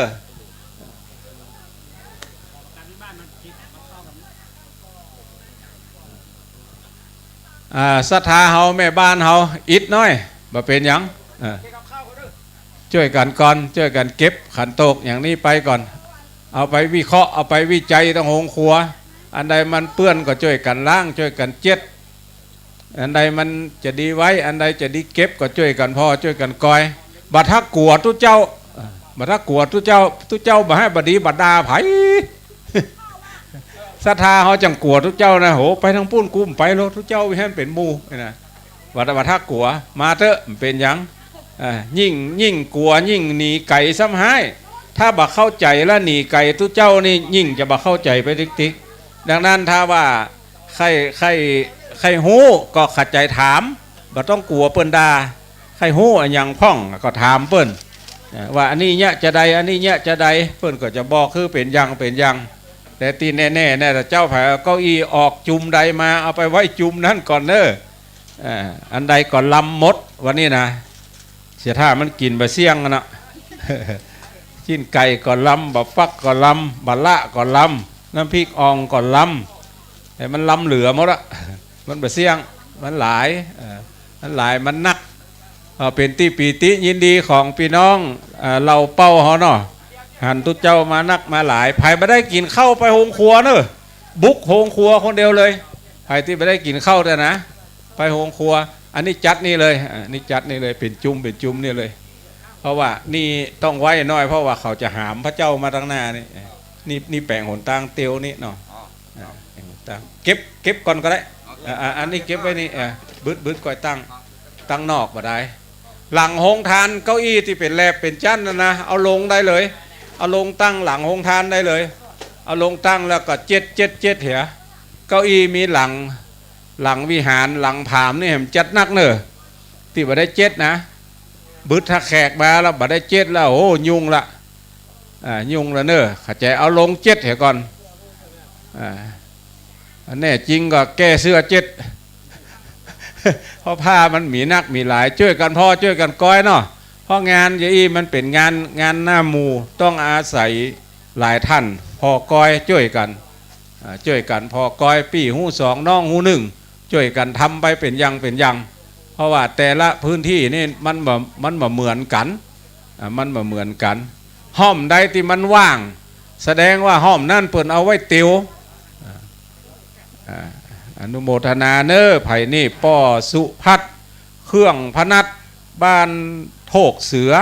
ห่วมทำบุญมาแห่ม100 บาทก็ขออนุโมทนาเนอป้อจ้าคนใจบ้านเฮาแถมบึดเพื่อเข้ามาช่วยกันตั้งในเพเนอช่วยป้อดวงช่วยป้อดวงโดยกรรมเพราะว่าป้อดวงก็หัวเข้าแข้งขามพอดีละมันจะได้พอกันไว้มันการวาดการวาเนี่ยมันแบบจะเหมือนไก่ขึ้นเฮือนนะท่านทั้งหลาย ไก่ขึ้นเฮือนบุบตัวหนึ่งยำตัวหนึ่งขึ้นนะมะบุบตัวหนึ่งต้มตัวหนึ่งขึ้นนะมะอันนี้มันเหมือนกันจะต้องอาศัยการจดการจำการพ่อการกอยพี่น้องที่กำลังมาอาจจะเสาะหาห้องน้ำห้องท่าอยู่ทางบันออกเพเนอร์อยู่ทางหลังป้ายใหญ่ๆเพป้ายพิธีมหามงคลเริ่มต้นของแห่มส่วนหนึ่งก็มีที่ศาลาหมู่บ้านมันอยู่ทางใดตู้เจ้าข้ากำลังมาไปหู้ได้ว่าศาลาหมู่บ้านอยู่ทางใดนะเขาเข้ามาแล้วมันมีทางขวามือพวกที่มันเป็นตาข่ายพวกมีน้ำถังประปาอยู่ปุ้นอันนั้นเป็นศาลากลางบ้านศาลากลางบ้านไปปุ้นเลยเนาะไปอย่างก็ไปเข้าห้องน้ำห้องท่าทางปุ้นส่วนของพระสงฆ์องค์เนนก็มีทั้งรีสอร์ทเพอนุโมทนาขอบคุณครับเจ้าของรีสอร์ทตัวเนาะที่อนุเคราะห์ห้องน้ำห้องท่าพระเจ้าพระสงฆ์ก็เยอะๆช่วยกันไปพี่น้องศรัทธาทั้งหลายที่แน่ๆภายไปได้กินข้าวให้ก่อนเนาะคณะทำงานแม่บ้านเปลี่ยนกันเนอะได้มาจมให้กันมาได้นะกูหัวยุ่งตักหยากมาได้เนี่ยอย่างตะบะเดียวเข้าก็มาได้กินผ้าก็มาได้เปลี่ยนมาทั้งหมดตี 4แล้วนะเพราะนั้นไผ่กำลังมาก็เปลี่ยนกันถ่ายทอดงานให้กันเนาะว่าจะต้องช่วยเหลือเพื่อฟ้ายกันอย่างใดพ้องท่านมหาสมชาติพร้อมแล้วยังครับผมจะได้ไปทำงานอื่นให้ท่านมหาอู้ต่อไปแถมขออนุโมทนาเนอะท่านทั้งหลายที่มาให้มาหอมด้วยกันประเดี๋ยวนี้หอมนักหอมน้อยหอมว่ากันคะแนนช่วยกันหอมเนอะคือมันเป็นวัดเป็นวาลุกบอยๆนี่ถวายความเคารพกับตุลุงเนอะเปลี่ยนกันสลับสับเปลี่ยนกันเนาะงานการตั้งหน้ามีหลายอย่างอยู่เนอะคนที่รับผิดชอบทำหน้าที่อย่างพอจะช่วยกันได้ก็ช่วยกันก่อนเนาะบ่ได้มีการแต่งตั้งบ่ได้มีหนังสือมอบอำนาจให้ไผ่สักคนเอาเป็นว่าไผ่สมัครใจสามารถเนี่ยอย่างกันได้ตรงไหนช่วยกันกำเนอะพี่น้องอันชมรมจักรยานของอำเภออย่างก็ชมรมจักรยานสารปีสันปะตองมาจากหลายบ้านหลายจองฟังรายการจากตะคืนเนาะเปิ้นก็ฟังรายการจากตะคืนที่จัดรายการกันไปเปิ้นได้ทราบข่าวยื่นซองก่อนเอาซองกำเฮียกำเอามดนั้นกำหลายๆซองมีภาพเห็นน้อยกะมีตู้เจ้าอยู่ตัวนี่ของแท้เนอะล่ะอันนี้เปิ้นได้มาทำบุญเป็นคนที่รักษาสุขภาพร่างกายด้วยจิตใจดีใจงามทำบุญสุนทรทานดีกะ104.5ติดตามกันเนอะติดตามกันวันจันทร์อาตมา 10 โมงถึง 11 โมงวันจันทร์เจริญปอนก็เดียวขอคนที่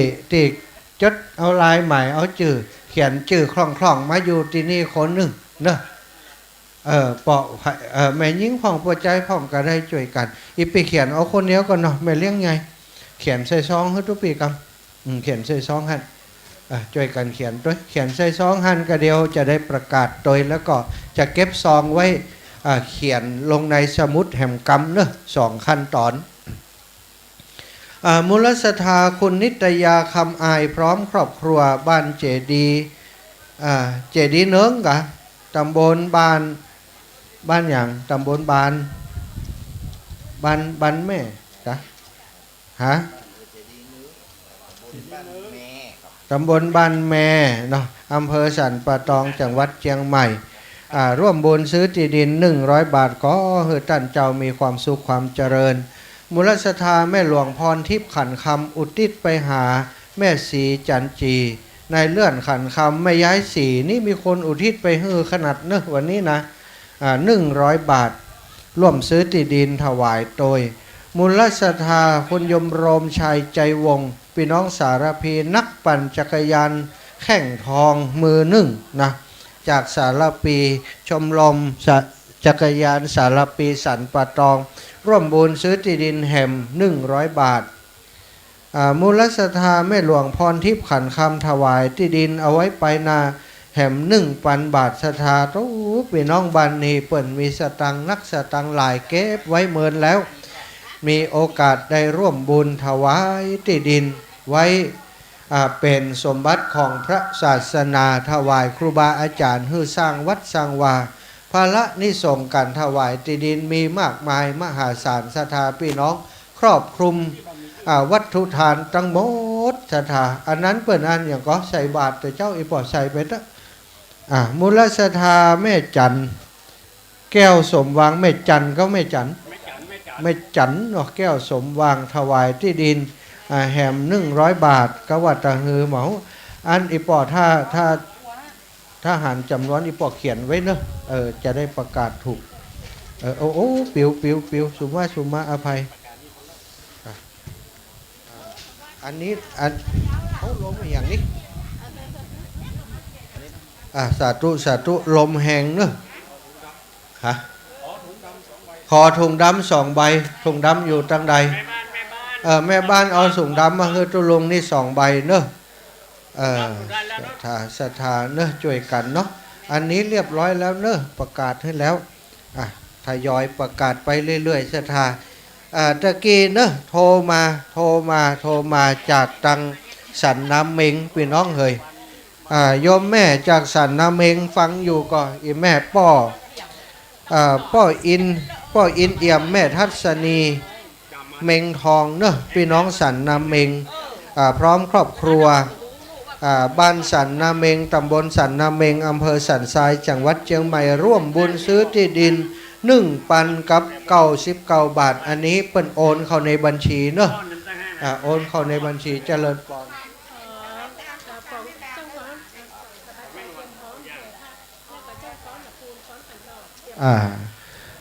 จ้างกองสะบัดชัยเนอะเตรียมพร้อมเนอะกระเดียวที่ด้านนอกมาแล้วยังจะไปแห่พระเนอะกินข้าวแล้วกาเนอะไปตีกล่องให้เลยแล้วก็จ้างฟ้อนด้วยแห่พระเนอะเตรียมพร้อมแล้วก็ไปเลยเนอะพี่น้อง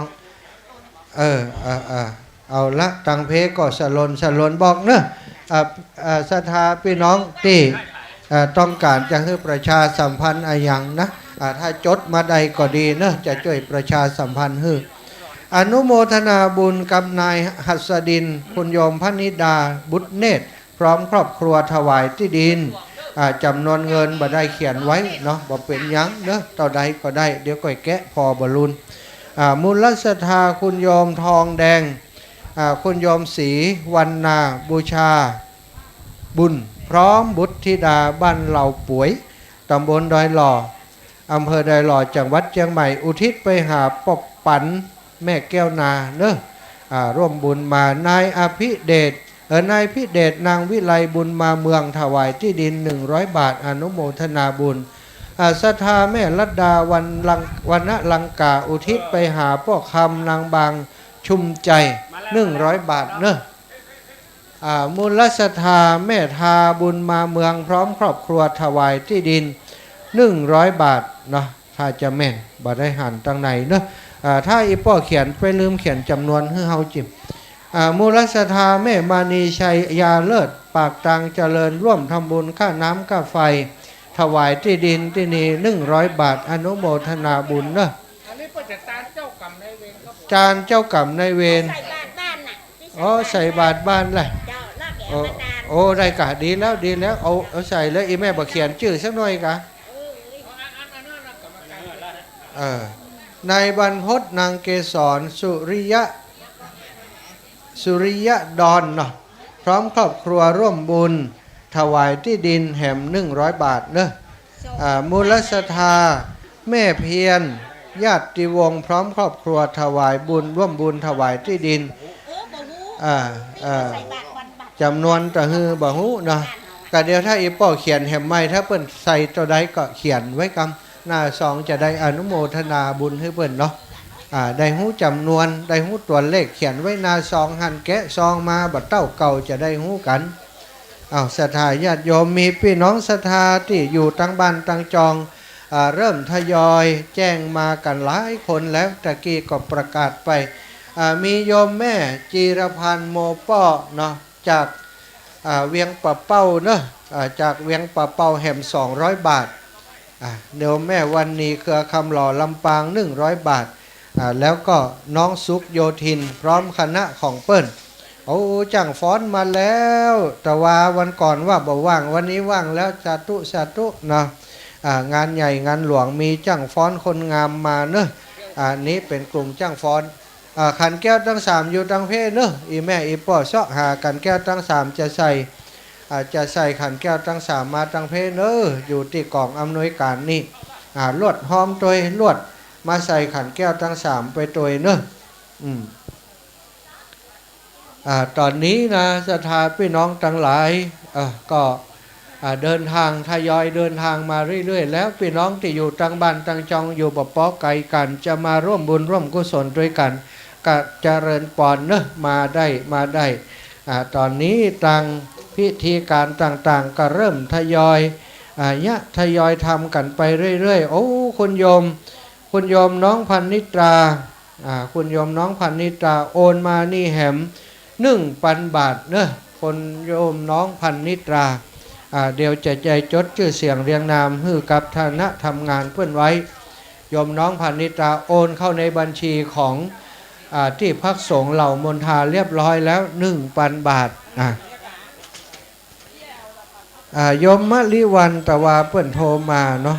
ก็บ่ฮู้บ่ได้สื่อสารกันสักกรรมมาอีกป่ะเจริญปอนขอบคุณโยมแม่จันสมคำแสนตันไปหาป้าน้อยหมื่นท่ามาโอร่วมบุญซื้อที่ดินแห่ม40 บาทมาเจ้ากรรมนายเวรมาเจ้ากรรมนายเวรของแม่พรทิพย์ขันคำเนอะแม่ได้เอาปัจจัยสตางค์ใส่ออมสินไว้บัดเดี๋ยวนี้มาหอมเปิ่นซื้อที่ดินมาหอมนี่เป็นเงิน 200-300 พุ่นเป็นตังค์ย่อยบ่ได้นับเตื้อเนอะอุทิศบุญนี้ไปให้เจ้ากรรมนายเวรของอีแม่เรียบร้อยไปแล้วเนาะอันนี้ก็เอาใส่ซองกำปออีปอเอาใส่โอ้อันนี้ใส่ปุ้นไปเลยเนาะเอานี้ใส่ซองให้เปิ่นวันหลังจะได้จดให้เปิ่นมิตรเท่าใดบ่มิตรปัจจัยเอาซองนั้นใส่เข้าไปไหนฮะเอาซองนั้นพับใส่เข้าไปไหนเอาซองพับใส่เข้าไปไหนฮะนะมูลศรัทธาแม่จันสมคำแสนตานไปหาป้าแก้วแม่ปันดุมเขียวเนาะสลวงบ้านอย่างสลวงก็สลวงแม่ลิมเนาะสาธุบุญรักษาเนอะเอาโทรศัพท์มาจากตั้งใดของไผ่กระลงกงเก่งเห็นมั้ยโทรศัพท์เปิ่นโทรมาหอมตังศรัทธาจำเป็นได้ครับเนอะโทรมาแหมใหม่เอาละสลวงเนาะสลวงแม่ริม60 บาทอนุโมทนาสาธุบุญเนอได้เป็นเจ้าภาพที่ดินถวายให้กับวัดเหล่ามนทาที่พักสงฆ์เหล่ามนทาอนาคตจะเป็นวัดวาอารามที่สวยสดงดงามสัปปายะเหมาะแก่การประพฤติวัดปฏิบัติของพระสงฆ์องค์สังฆเจ้าครูบาอาจารย์เจ้าต่อไปเอามาแหม500 บาทมูลศรัทธาอีแม่ตังใดเนาะโอ้ศรัทธาพี่น้องเป็นหน้าดีอกดีใจครับมูลศรัทธาพี่น้องบ้านเหล่ามนทาเนอะเอาตัวลงใส่ตังปุ้นก่อนเลยพี่น้องทั้งหลายที่ได้เข้าตอกดอกไม้มา ก็เอาไปใส่ขันแก้วทั้งสามขันศีลขันน้ำตาลตั้งใดนี่ห้อมหูทั้งเหนือทั้งใต้ห้อมจะคนบ้านนี้ล่ะตั้งวันออกแจงใต้ที่ฝ่ายประชาสัมพันธ์ฝ่ายรับบริจาคพุนเนอร์ได้เก็บดอกเก็บอย่างออกละวันออกแจงเหนือเนาะต่อมันหมูทั้งเหนือทั้งใต้เลยทั้งวันออกแจงเหนือพุ่นเนาะมีขันแก้วทั้งสามขันศีลขันน้ำตาลปัญหาของหมู่เฮาต่อไปเนี่ยคือใครได้จ้องหลวงสักอันเอามาบังนี่พอตู้เจ้าสองตนสุดท้ายนี่นั่งมาได้แน่เหือปังออกแน่เนอะมันแดดส่องเข้ามาขออนุเคราะห์ผู้ช่วยอบต.ยังก็ได้จ้องหลวงที่ไปขายตีมจ้องหลวงที่ไปเอาไปลกถั่วดินถั่วลิสงอันใดก็ได้เนาะจังฟ้อนส่วนหนึ่งเดินทางมาถึงละอนุโมทนาเนอเข้ามาไหว้พระแก้วเจ้าทั้งสามพระการก่อนชุดนี้กินข้าวแล้วเนาะยังแหมชุดหนึ่งที่จะมาเมรูนถ้าเดินทางมาถึงแล้วก็เจอเนอพี่น้องทั้งหลายใครจะใส่ขันแก้วทั้งสามขันดอกขันศีลขันน้ำตาลมีตังเพแล้วก็ใครจะให้จะหอมก็มีตีเดียวกันฮะมีตังข้างฮะ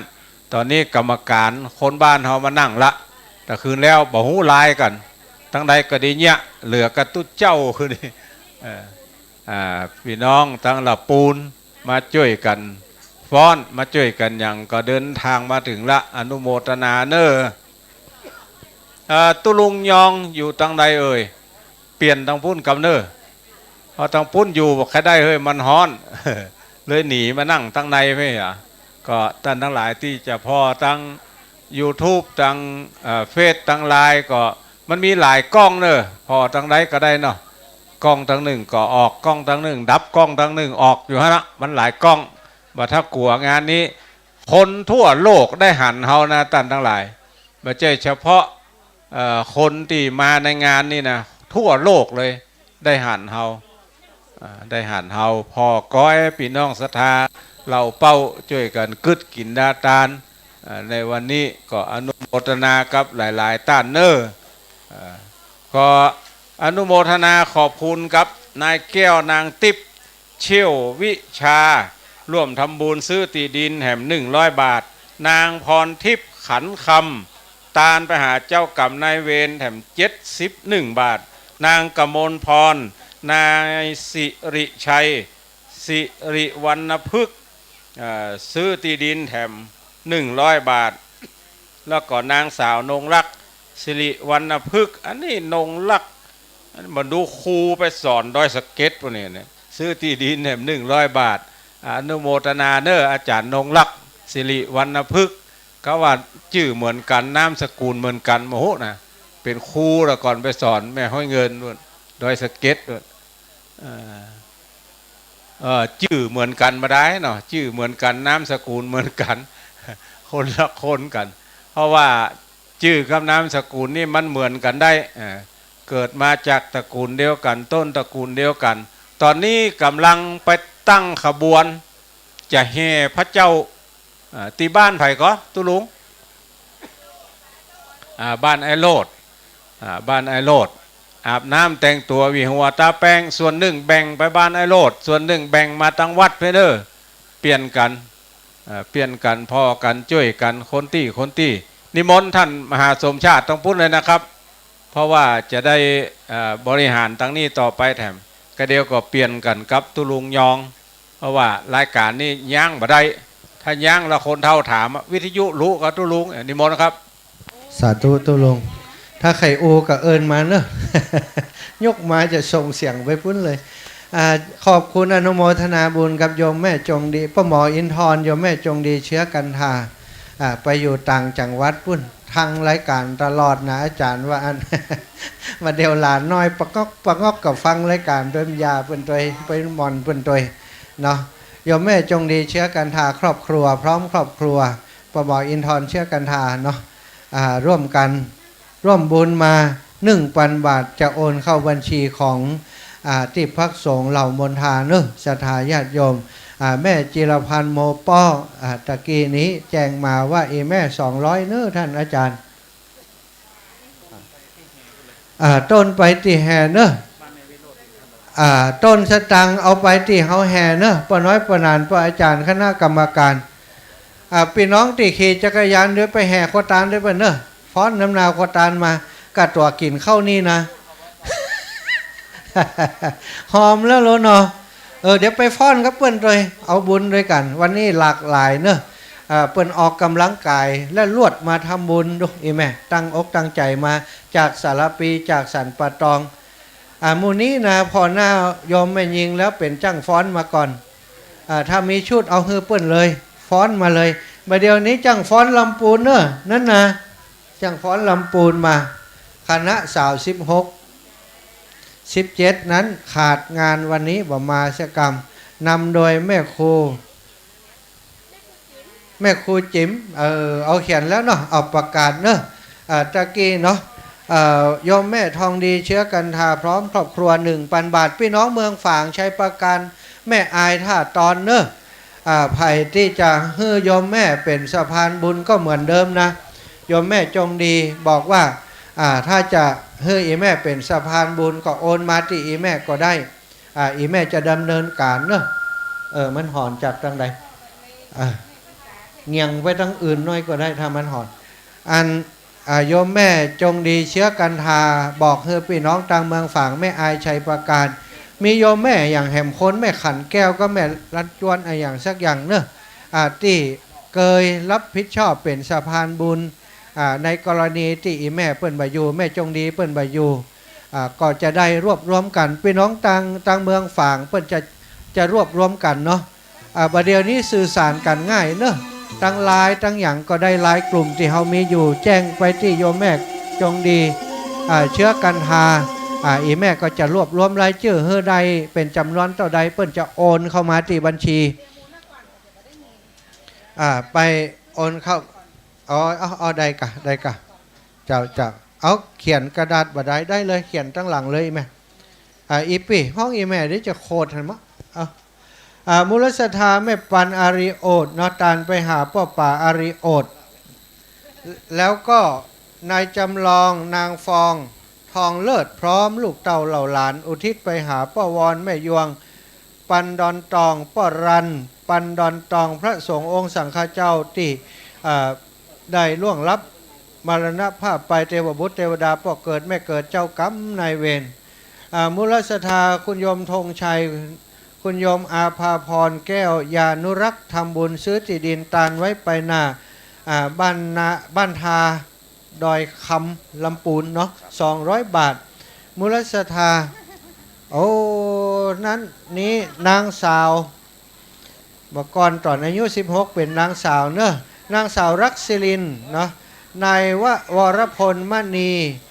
มณีดามงคลโรงวัวน้ำบ่อหลวง100 บาทอนุโมทนาบุญกับคุณโยมเนอะคุณโยมสิริรันเนาะสิริรันก็ว่าสิริลักษณ์สิรินสิรินรักสิรินกะรักสิรินอ่านเปิ้นผิดอ่านเปิ้นถูกรักสิรินคุณโยมวรพลมณีดามงคลเนาะ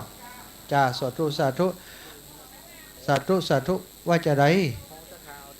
ศรัทธาช่วยเอาต้นสตังไปแห่กันนะเอารถมาแหละเอามาอย่าง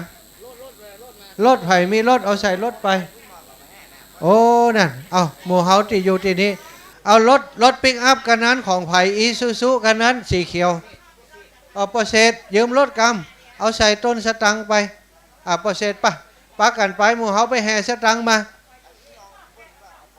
เอาไปท่านพระครูบอกเอาไปบ่มีอย่างแห่มานะแม่เอาไปก่อนเดี๋ยวมันจะปาเปื้อนมาแหมวุ่นนะ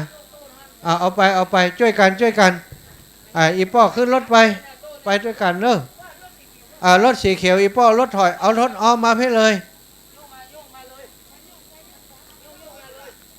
โยงมาก็ได้โยงไปก็ได้ช่วยกันยกคนตนไปเอาสตังยกไป สถานางอาพรแก้วยานุรักษ์อุทิศไปหาป้อบรรเล็กป้อบรรเลงกะป้อบรรเลงแม่อุตสาเทพวงบ้านป่าเมาะเนาะ20 บาทเนอะป่าเมาะกองงาม20 บาทแล้วก็โยมนางผ่องทองเลิศอุทิศไปหาพ่อป๊อกแม่ดีจันจีอันนี้แล้วลูกตะกี้อ่านแล้วก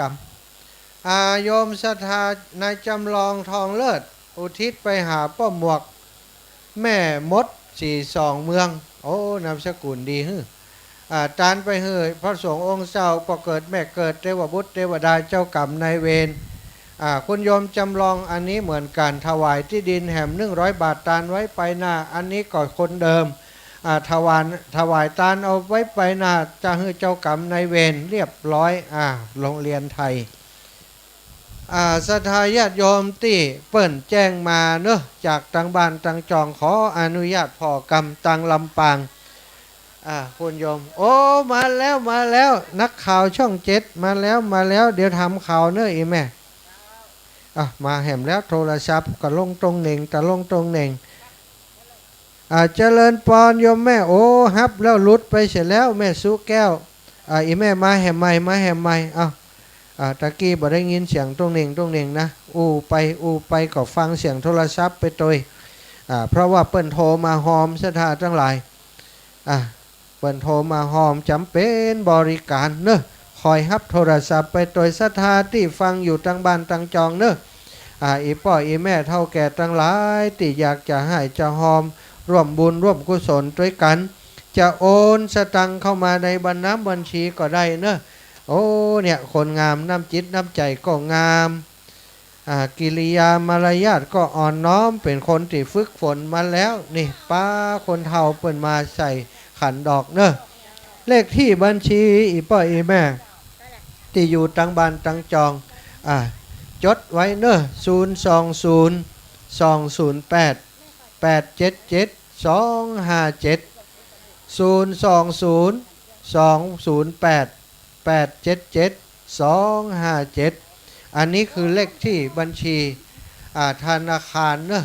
ธนาคารทกส.สาขาดอยหล่อชื่อบัญชีที่พักสงฆ์เหล่ามนทาศรัทธาโอนมาได้เนาะโอนมาแล้วก็ไปลืมแจ้งที่ครูบาอาจารย์ไผก็ได้ตะกี้ที่อาตมาจดชื่อเสียงเรียงนามไปมีโยมแม่จงดีมีโยมแม่จิรพันธ์โมป้อหลายท่านหลายคนด้วยกันประเดี๋ยวนี้กำลังจะเสาะหาในโทรศัพท์เพราะว่าเปิ้นแจ้งมาทางโทรศัพท์ศรัทธาญาติโยมว่าอีแม่ขอหอมกับนาท่านแจ้งให้เปิ้นจิม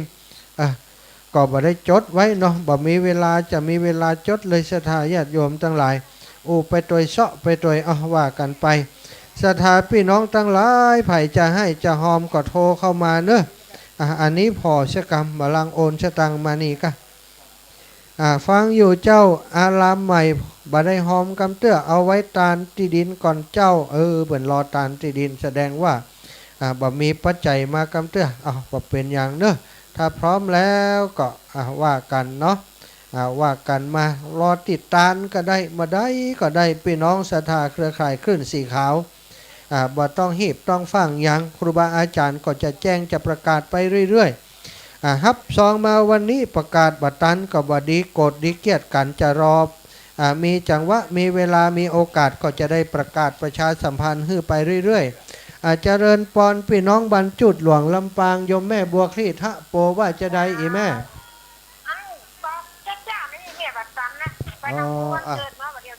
ได้กะได้ยินดีอีแม่อีแม่จดบอกจ้ากำตัวเนอะ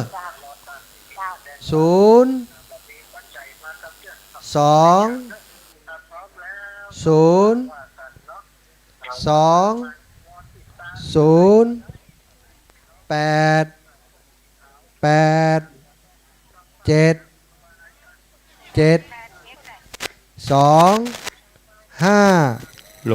1 2เปิดดังๆโหล1 2 3พุ่มน้อย1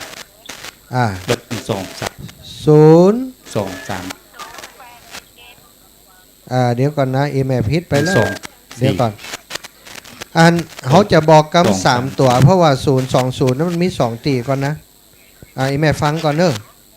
020 877 ครับ 257 นี่ก็ถึงเป็นวันดีนะ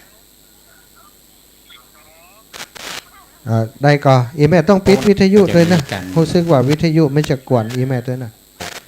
020-208-877-257ก็ยังมีการผูกข้อไม้ครบนะครับครับ อันนี้คือเสียงจากไหนฮะเสียงจากบ้านปุ้นกะ อยู่กับ มันใจคลื่นเดียวกันนี่ ผู้ แล้ว ที่ กัน ได้เอาตู้เจ้าหรือครับหรือว่าพระสงฆ์นะค อั รั นนี้เสียงไหน ก็คือเตรียมตั๋วไว้ได้นะครับเนาะเพราะว่าเวลาก็ประมาณ9 โมง อันนี้ นะครับ เสียงไหน เขาก็จะได้ไปรับเอาพระคุณเจ้านะครับอันนั้นก็ขอแจ้งกับ อันนี้เสียงบ้านลายเหียก็ ผู้ ตัวเสียง ชอบนะครับที่จะไปรับเอาพระคุณเจ้านะ ฮะ พระคุณเจ้าทั้งหมดนะครับที่จะมา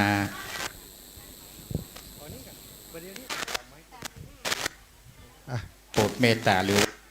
เจอันนี้คือเสียงทางนู้นใช่ไหมเอาแก้ไขหน่อยจะอีแม่เดี๋ยวก่อนเนอะอันจะได้อีแม่อันจดแล้วยังครบแล้วยัง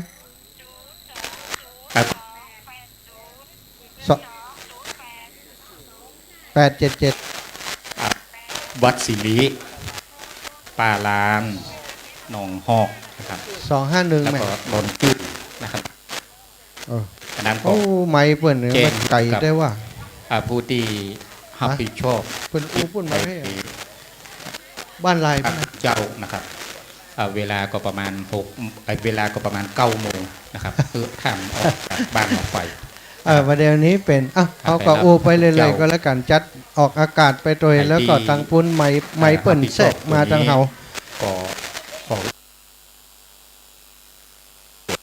นะครับเนาะ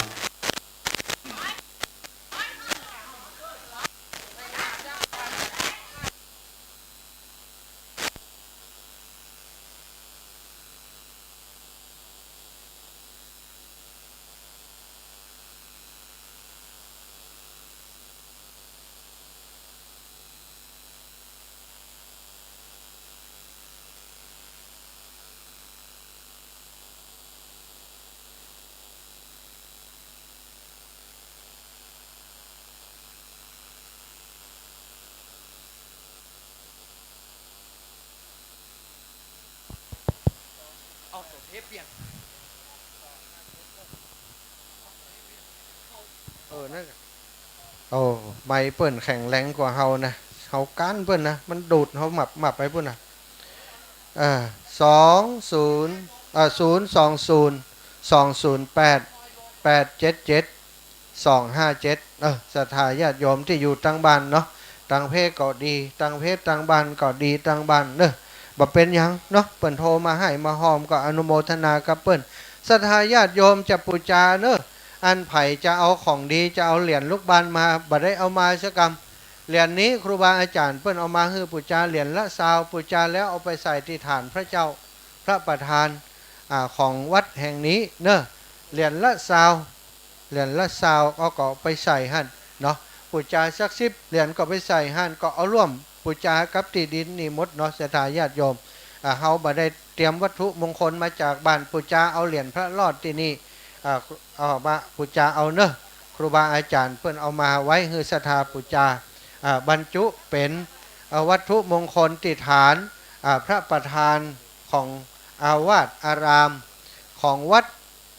เหล่ามนทาของเฮาที่นี่มูลศรัทธาโยมแม่นวลศรีตันแก้วอุทิศไปหาพ่อนิกรตันแก้วพี่น้องป่าลาน100 บาทมูลศรัทธาแม่นวลศรีถวายตานเอาไว้ไปนาแหม100 บาทอาจารย์กิตพัฒน์อาจารย์อัมพรกันทิยะบ้านใหม่พัฒนาหมู่ที่17ร่วมบุญวางศิลาฤกษ์1,000 บาทเอาไปซื้อตีดินเนอะนางสาวบัวผัดชัยกาศนางอัมพรใจยาเสาตานไปหาป้อนานเต้าแม่ฟองชัยกาศป้อเปงแม่ขาว ใจยาเสา1,000 บาทศรัทธานายนายไอ้หยังเนาะสายันจ้ะสายันพอใจเนาะพร้อมครอบครัว100 บาทเนอะตุเจ้าลำปางบักคุ้นเคยนำสกุลจื่อพี่น้องตังเพถ้าพิษจะใดก็เดินมาบอกสกรรมเนอะโอ้ท่านอาจารย์บ่ใจนะสำเนียงพิษไปโอ้พิษไปสะกดบัถูกมาบอกคือจิมแต่ถ้าเป็นไปได้ก็ขอสู่มาเตอะเขียนงามๆหน่อยเขียนให้อ่านง่ายเนาะบัต้องงามก็ได้แต่ขอให้อ่านง่ายสตาเขียนให้อ่านง่ายจะได้อ่านประชาสัมพันธ์บอกบุญไปพี่น้องเมืองฝางแม่อายชัยประการท่าตอนเนอะที่เคยใจแม่จงดีเชื้อกันทาเป็นสะพานบุญให้หอมอายังกุเตือนั้นจะใจบริการเหมือนเดิมเนอะแม่จงดีก็บอกว่าแจ้งไปหาอีแม่ได้แจ้งไปหาอีแม่ได้แล้วก็อีแม่จะรวบรวมแล้วก็โอนฮือตังสำนักสงฆ์เหล่ามนทาของเฮาตามลำดับไปอย่างที่เคยทำหรือว่าจะพี่น้องต่างเมืองฝั่งของเฮาจะร่วมด้วยช่วยกันทำหน้าที่ตรงนี้โยมแม่ก็ยินดีเนาะตอนนี้โยมแม่จงดีเชื้อกันทาอยู่กับหลานน้อยรู้สึกว่าจะเป็นที่ภูเก็ตกวัดที่ไหนสักที่เนี้ยสถาอาตมาจำบ่ได้แม่ก็ฟังรายการอยู่ติดตามรายการที่ครูบาอาจารย์จัดตลอดเหมือนกันอันนี้ร่วมบุญเนาะนายตาแก้วนางแก้วลีก็ว่าแก้วสีแก้วลีสิทธิบุญทาเนาะพี่น้องเราเป่า1,000 บาทเต้าสถาก้า1,000 บาทประกาศบ่เจ้านี่ได้ 20,000 บาทพุ่นนะเนาะอันนี้คือน้ำจิตน้ำใจบ้านเฮาบ่ใจว่าคนที่เป็นพ่อเลี้ยงเอียงคำนะเป็นคนพอมีพอกินเป็นส่วนใหญ่แต่ว่าเปิ้นเก็บไว้หอมไว้บ่ฮู้จะเกิดบุญเกิดอย่างตั้งหน้าจะได้ให้หอมเปิ้นเอาปรากฏว่าเก็บหอมรอมริบที่เบี้ยผู้สูงอายุมาได้เงินพอสมควรเป็นปันก็ได้เอามาให้หอมซื้อที่ดินในวันนี้อนุโมทนาบุญกับอีแม่เนอะพ่อบุญปั่นแม่เมยตะดงพร้อมครัวตาลไว้ไปหน้าเนาะ200 บาทขออนุญาตได้แจ้งกำหนดการกำเดียวแห่มสักกรรมประมาณ8 โมงครึ่งถ้าขบวนแห่พระมาถึงบริเวณสถานที่อารามเหล่ามนทานี่เรียบร้อยแล้วก็จะมีพิธีบวงสรวงก่อนเมื่อบวงสรวงเรียบร้อยแล้วก็คณะจังฟ้อนก็จะทำการแสดง1 ชุดเสร็จเรียบร้อยก็เข้าสู่พิธีส่งจุดธูปเทียนบูชาพระรัตนตรัยไหว้พระสมาทานศีลหลังจากนั้นพระสงฆ์จำนวน9 รูปก็จะได้เจริญพุทธมนต์พระสงฆ์เจริญพุทธมนต์จบปนานก็จะได้โอกาสสุมาขวตารเสร็จสัตว์เรียบร้อยก็กล่าวคำถวายภัตตาหารพร้อมกับสังฆทานพระสงฆ์อนุโมทนาจบเรียบร้อยแล้วก่อนที่เราจะได้ลาพระก็จะมีการปลูกต้นมณฑา2 ต้นซึ่งการปลูกนั้นทางเจ้าสวนเจ้าของสวนที่เพิ่นรับผิดชอบต้นไม้ศรัทธาได้ขุดหลุมไว้รอแล้วเพียงแต่เฮาเอาดินช่วยกันค่อยดินถมที่หลุมที่ขุดไว้สองที่ได้ปลูกไว้2 ต้นเสร็จเรียบร้อยแล้วญาติโยมก็เอาน้ำที่เฮาเอาหยาดก็อีตังหยาดน้ำแล้วก็เอาน้ำหยาดนั้นไปหดที่ต้นมณฑาถึง2 ต้นต่อไปนั้นก็จะเป็นการปลูกต้นไม้นานาพันธุ์หลายๆชนิดต้นไม้หลากหลายก็กำเดียวจะมีการปลูกต้นไม้เสร็จเรียบร้อยก็ถวายพระทหารเพลแด่พระสงฆ์ท่านที่มีหน้าที่รับผิดชอบเกี่ยวกับ บอกไฟหรือว่าผู้จุดตอนที่เปิ้นปลูกต้นไม้ตอนที่พระสงฆ์เจริญชัยมงคลคาถาอันนี้ก็รับทราบไปตามนี้เป็นกองสะบัดใจก็ตีคณะที่เปิ้นปลูกต้นมณฑาจังฟ้อนนั้นถ้าขบวนแห่มาถึงแล้วก็จะแสดงก็รอหลังจากที่พิธีบวงสรวงเสร็จเรียบร้อยก็ขั้นรายการโดยการแสดงฟ้อนของคณะละปูนจังใหม่ผสมผสานจังฟ้อนจิตอาสานำโดยแม่ครูธนวันได้มาช่วยกันวันนี้ก็เอาฟ้อนตีหน้าป้ายหันเนาะตีหน้าป้ายวัดเหล่ามนทาตีข้างรัชวัตรในการทำพิธีวันนี้ก็จะได้ร่วมกันรอขบวนแห่สักกรรมถ้าขบวนแห่มาถึงก็ก้อยบวงสรวงใช้เวลาประมาณครึ่งชั่วโมงในพิธีบวงสรวง9 โมงครึ่งก็จะได้เริ่มพิธีส่งต่อไปแจ้งให้ทราบตามนี้ก็นิมนต์ทางพิธีกรโฆษกทางกองอำนวยการได้ทำหน้าที่ต่อนิมนต์เลยครับครับขอบคุณท่านอาจารย์มีอย่างแทรกมาครูบาอาจารย์ทุกรูปทุกองค์แจ้งมาแทรกได้เลยเนาะตั้งนี้ก็จะประชาสัมพันธ์ไปเรื่อยๆต่างบ้านจะโทรมาจะขอเลขบัญชีอะไรอย่างก็ขอได้เนาะไผ่ที่เตรียมประกาศจะจดเลขที่บัญชีก็เตรียมไว้เพราะจะบอกเป็นระยะไปเพื่อสะดวกในการที่ศรัทธาอยู่ตั้งบ้านจะได้โทรมาให้มาหอม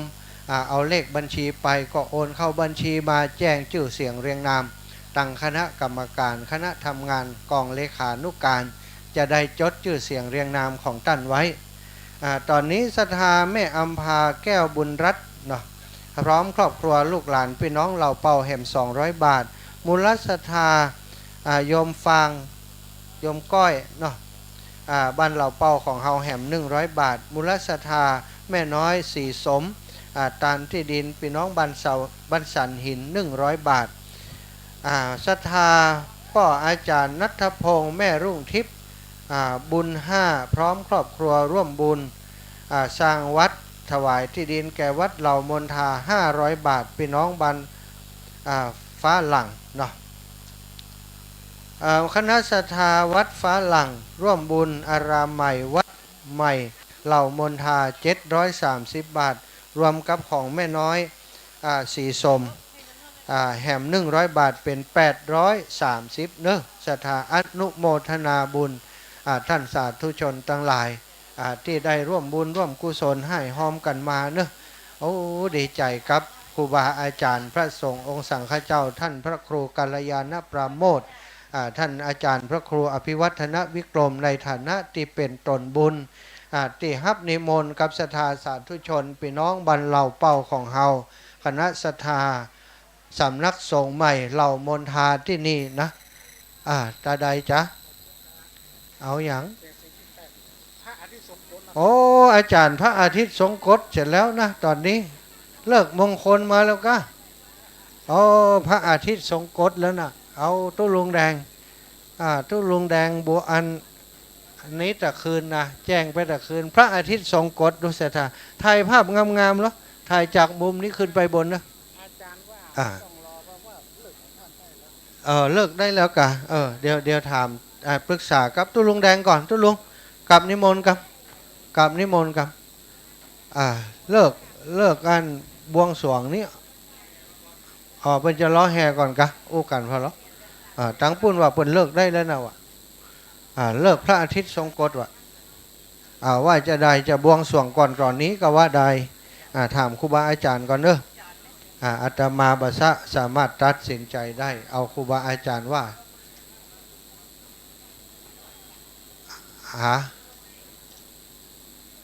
ว่าจะได้ก็ว่าตามกันเอาเลยกะ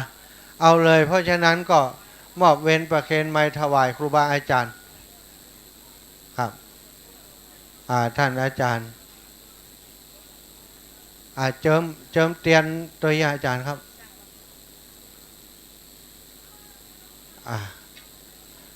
เอาเนอะศรัทธาญาติโยมตอนนี้จะทำการบวงสรวงก่อน นิมนต์ท่านพระครูกัลยาณปราโมทย์กับท่านพระอาจารย์สุพจน์ไปจุดเทียนมงคลซ้ายขวาพร้อมกับเจิมวัตถุต่างๆขวาบวงสรวงขอนิมนต์ครับนิมนต์ท่านพระครูกัลยาณปราโมทย์กับอาจารย์สุพจน์วัดห้องก่อม่วงจานิวัดตัวโชติปาโลนิมนต์เลยครับถึง3เลยคนบ้านเหล่าเป้านิมนต์ท่านนิวัตโชติปาโลนิมนต์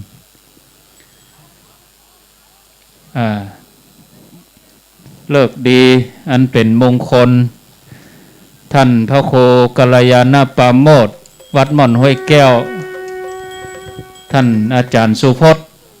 จันทสโลวัดห้องก่อม่วงท่านอาจารย์นิวัตโชติปโลตึง3บ้านเราเป้าเฮานี่ทำ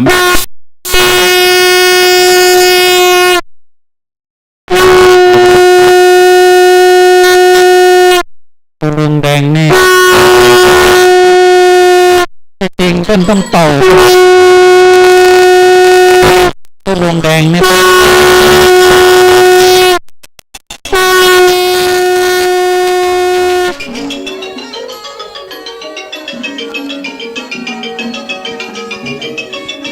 สาธุสาธุสาธุ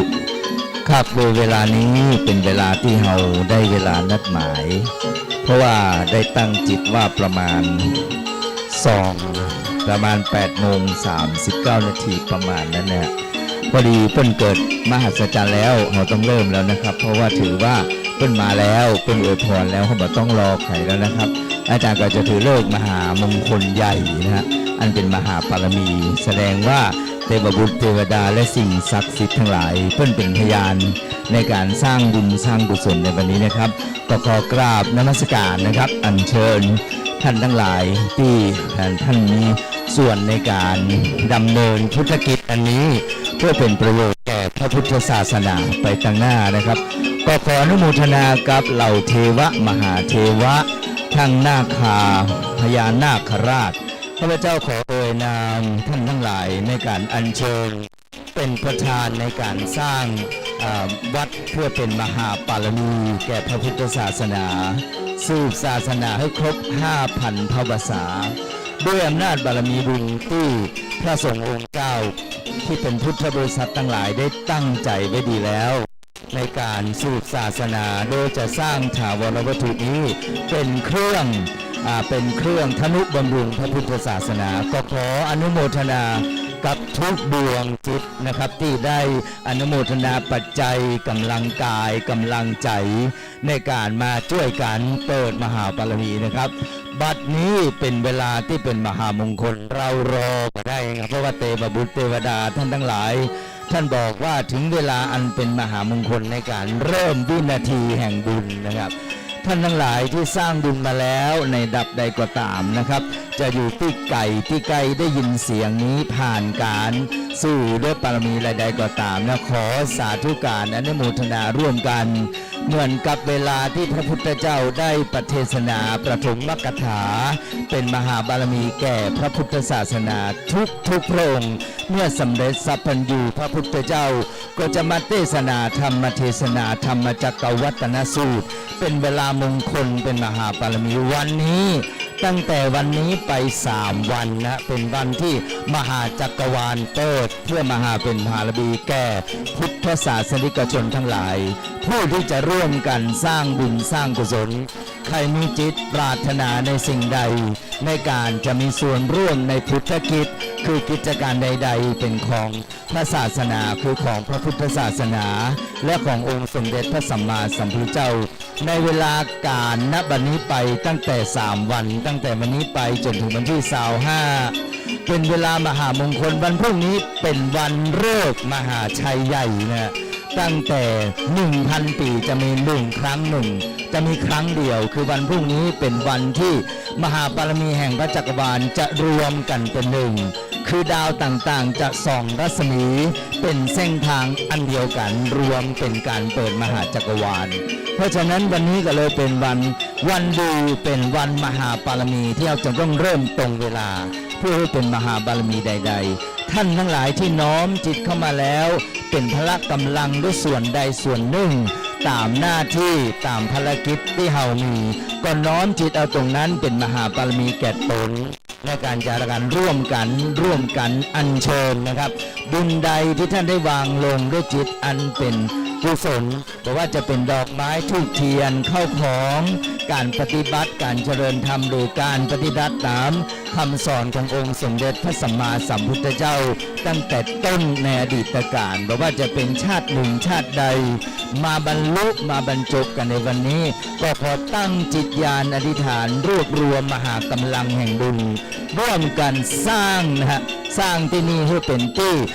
มาของการเคารพบูชาพระสัมมาสัมพุทธเจ้า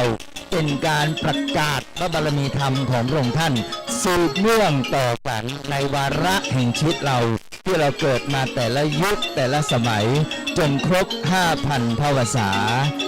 อาจารย์น้อยนะครับผมชื่ออาจารย์น้อยนะครับอาจารย์ศิวายะสัทรมงคลภาละวัฒนะก็ขออนุโมทนาบุญร่วมกับคณะสัตยาทุกท่านที่ได้มีจิตมีพลังอำนาจนะครับได้มีส่วนร่วมได้มาพบมาเจอพระอาจารย์ครูบาพระภิกษุสงฆ์ทุกพระองค์ที่ท่านมีความเห็นต้องกันว่าพระธรรมคำสั่งสอนขององค์สมเด็จพระสัมมาสัมพุทธเจ้าเป็นเลิศประเสริฐกว่าสิ่งใดๆมหาจักรวาลนี้เป็นที่รองรับบารมีของพระองค์ท่านเป็นหนึ่งเดียวเรียกว่าเป็นเอกบุรุษเป็นหนึ่งเดียวในพระ 5,000 ปีที่พระองค์ทรงเสด็จมา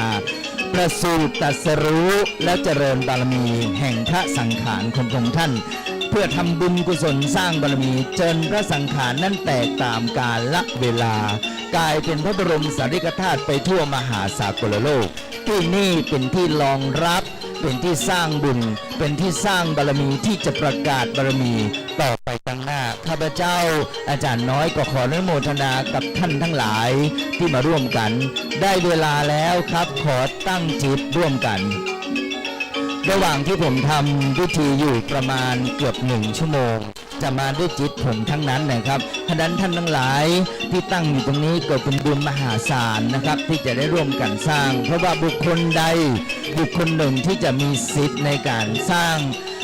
ถาวรวัตถุเพื่อประกาศธรรมของพระเจ้าแสดงว่าท่านทั้งหลายมีบุญได้สดับธรรมเทศนาจนจิตเข้าสู่ทานบารมีคือเป็นจิตอันเป็นโสดาสิจิตอันตั้งมั่นแล้วในพุทธศาสนาจนเวลานี้เป็นเวลาที่เรารวมพลังแห่งบุญทั้งสิ้นขอท่านทั้งหลายที่มานั่งอยู่นี่คือระลึกว่าข้าพเจ้ามีบุญจิตข้าพเจ้ามีมหาบารมีที่จะร่วมกันสร้างบุญสร้างกุศลวันนี้ขอท่านตั้งจิตตั้งแต่วินาทีนี้เป็นต้นไปเพื่อร่วมกันนำบารมีบุญที่ท่านได้กราบไหว้บูชานับถือพระรัตนตรัยเป็นที่พึ่งเป็นที่กำหนดแห่งจิตเป็นเส้นทางเป็นบารมีเป็นลายแทงแห่งชีวิตเพื่อจะทำกุศลให้เกิดข้าพเจ้าขออนุโมทนาทั้งสิ้นที่ปรากฏตั้งแต่วินาทีนี้เป็นต้นไปขอเป็นบารมีเปิดกายวาจาและใจของท่านทั้งหลายให้อุดมด้วยบารมีบุญที่ท่านทั้งหลายร่วมกันสร้างมาดอกไม้ธูปเทียนเข้าตอกดอกไม้หรือปัจจัยหรือกำลังบุญกำลังบารมีอานิสงส์ต่างๆที่ท่านทำมาข้าพเจ้าขอร่วมอนุโมทนาบุญเป็นมหาบารมีแก่จิตข้าพเจ้าณบัดนี้ด้วยเถิด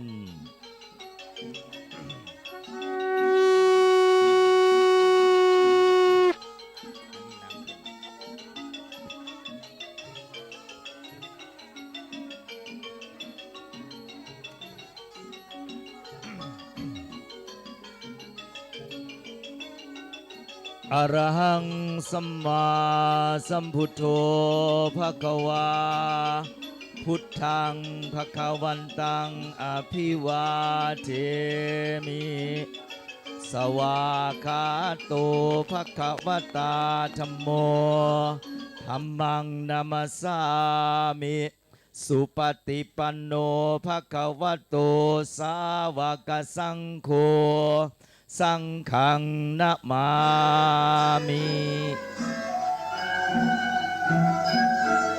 มะยังพันเตติสรเนนะสหปัญจศีลานิยาจามะทุติยัมปิมะยังพันเตติสรเนนะสหปัญจศีลานิยาจามะตติยัมปิมะยังพันเตติสรเนนะสหปัญจศีลานิยาจามะนะโมตัสสะภะคะวะโตอะระหะโตสัมมาสัมพุทธัสสะนะโมตัสสะภะคะวะโตอะระหะโตสัมมาสัมพุทธัสสะนะโมตัสสะภะคะวะโตอะระหะโตสัมมาสัมพุทธัสสะพุทธังสรณังคัจฉามิธัมมังสรณังคัจฉามิสังฆังสรณังคัจฉามิด้วยอำนาจบารมี แห่งพระรัตนตรัยข้าพเจ้าขออัญเชิญศีลอันเป็นมหาบารมีทำให้กายวาจาใจของข้าพเจ้าบริสุทธิ์ขออัญเชิญอำนาจแห่งศีลที่ข้าพเจ้าเคยอาราธนาศีลในเวลาใดในเวลาหนึ่งที่ปรากฏในจิตข้าพเจ้าเป็นมหาบารมีชำระกายสังขารข้าพเจ้าให้สะอาดบริสุทธิ์ด้วยเวลานี้เป็นเวลาที่ข้าพเจ้าจะนำจิตเข้าใกล้ผู้มีบุญผู้เจริญบารมีเป็นมหาบารมีแห่งทิพย์ทั้งหลายที่ปรากฏแก่ใจและวาจาข้าพเจ้าสมควรแก่การกราบไหว้บูชาสาธุสาธุสาธุสาธุในพระนามขององค์สมเด็จพระสัมมาสัมพุทธเจ้าพระพุทธเจ้าทุกๆพระองค์พระอรหันตเจ้าทุกๆพระองค์พระศรีอริยเมตไตรคุณพระรัตนตรัยคือพระพุทธพระธรรมพระสงฆ์ข้าพเจ้าขออาราธนาอัญเชิญบารมีของพระองค์ท่านสถิตอยู่กลางใจข้าพเจ้าชำระกายวาจาและใจให้สะอาดบริสุทธิ์ผ่องแผ้วเบาสบายและบริสุทธิ์อยู่อย่างนั้นเพื่อข้าพเจ้าจะใช้กายวาจาใจอันบริสุทธิ์นี้อัญเชิญบารมีผู้เป็นทิพย์ทั้งหลายผู้เห็นพ้องต้องกันกับข้าพเจ้าทั้งหลายว่าพระพุทธศาสนาพระธรรมคำสั่งสอนขององค์สมเด็จพระสัมมาสัมพุทธเจ้าประเสริฐล้ำเลิศเป็นมหามงคลยิ่ง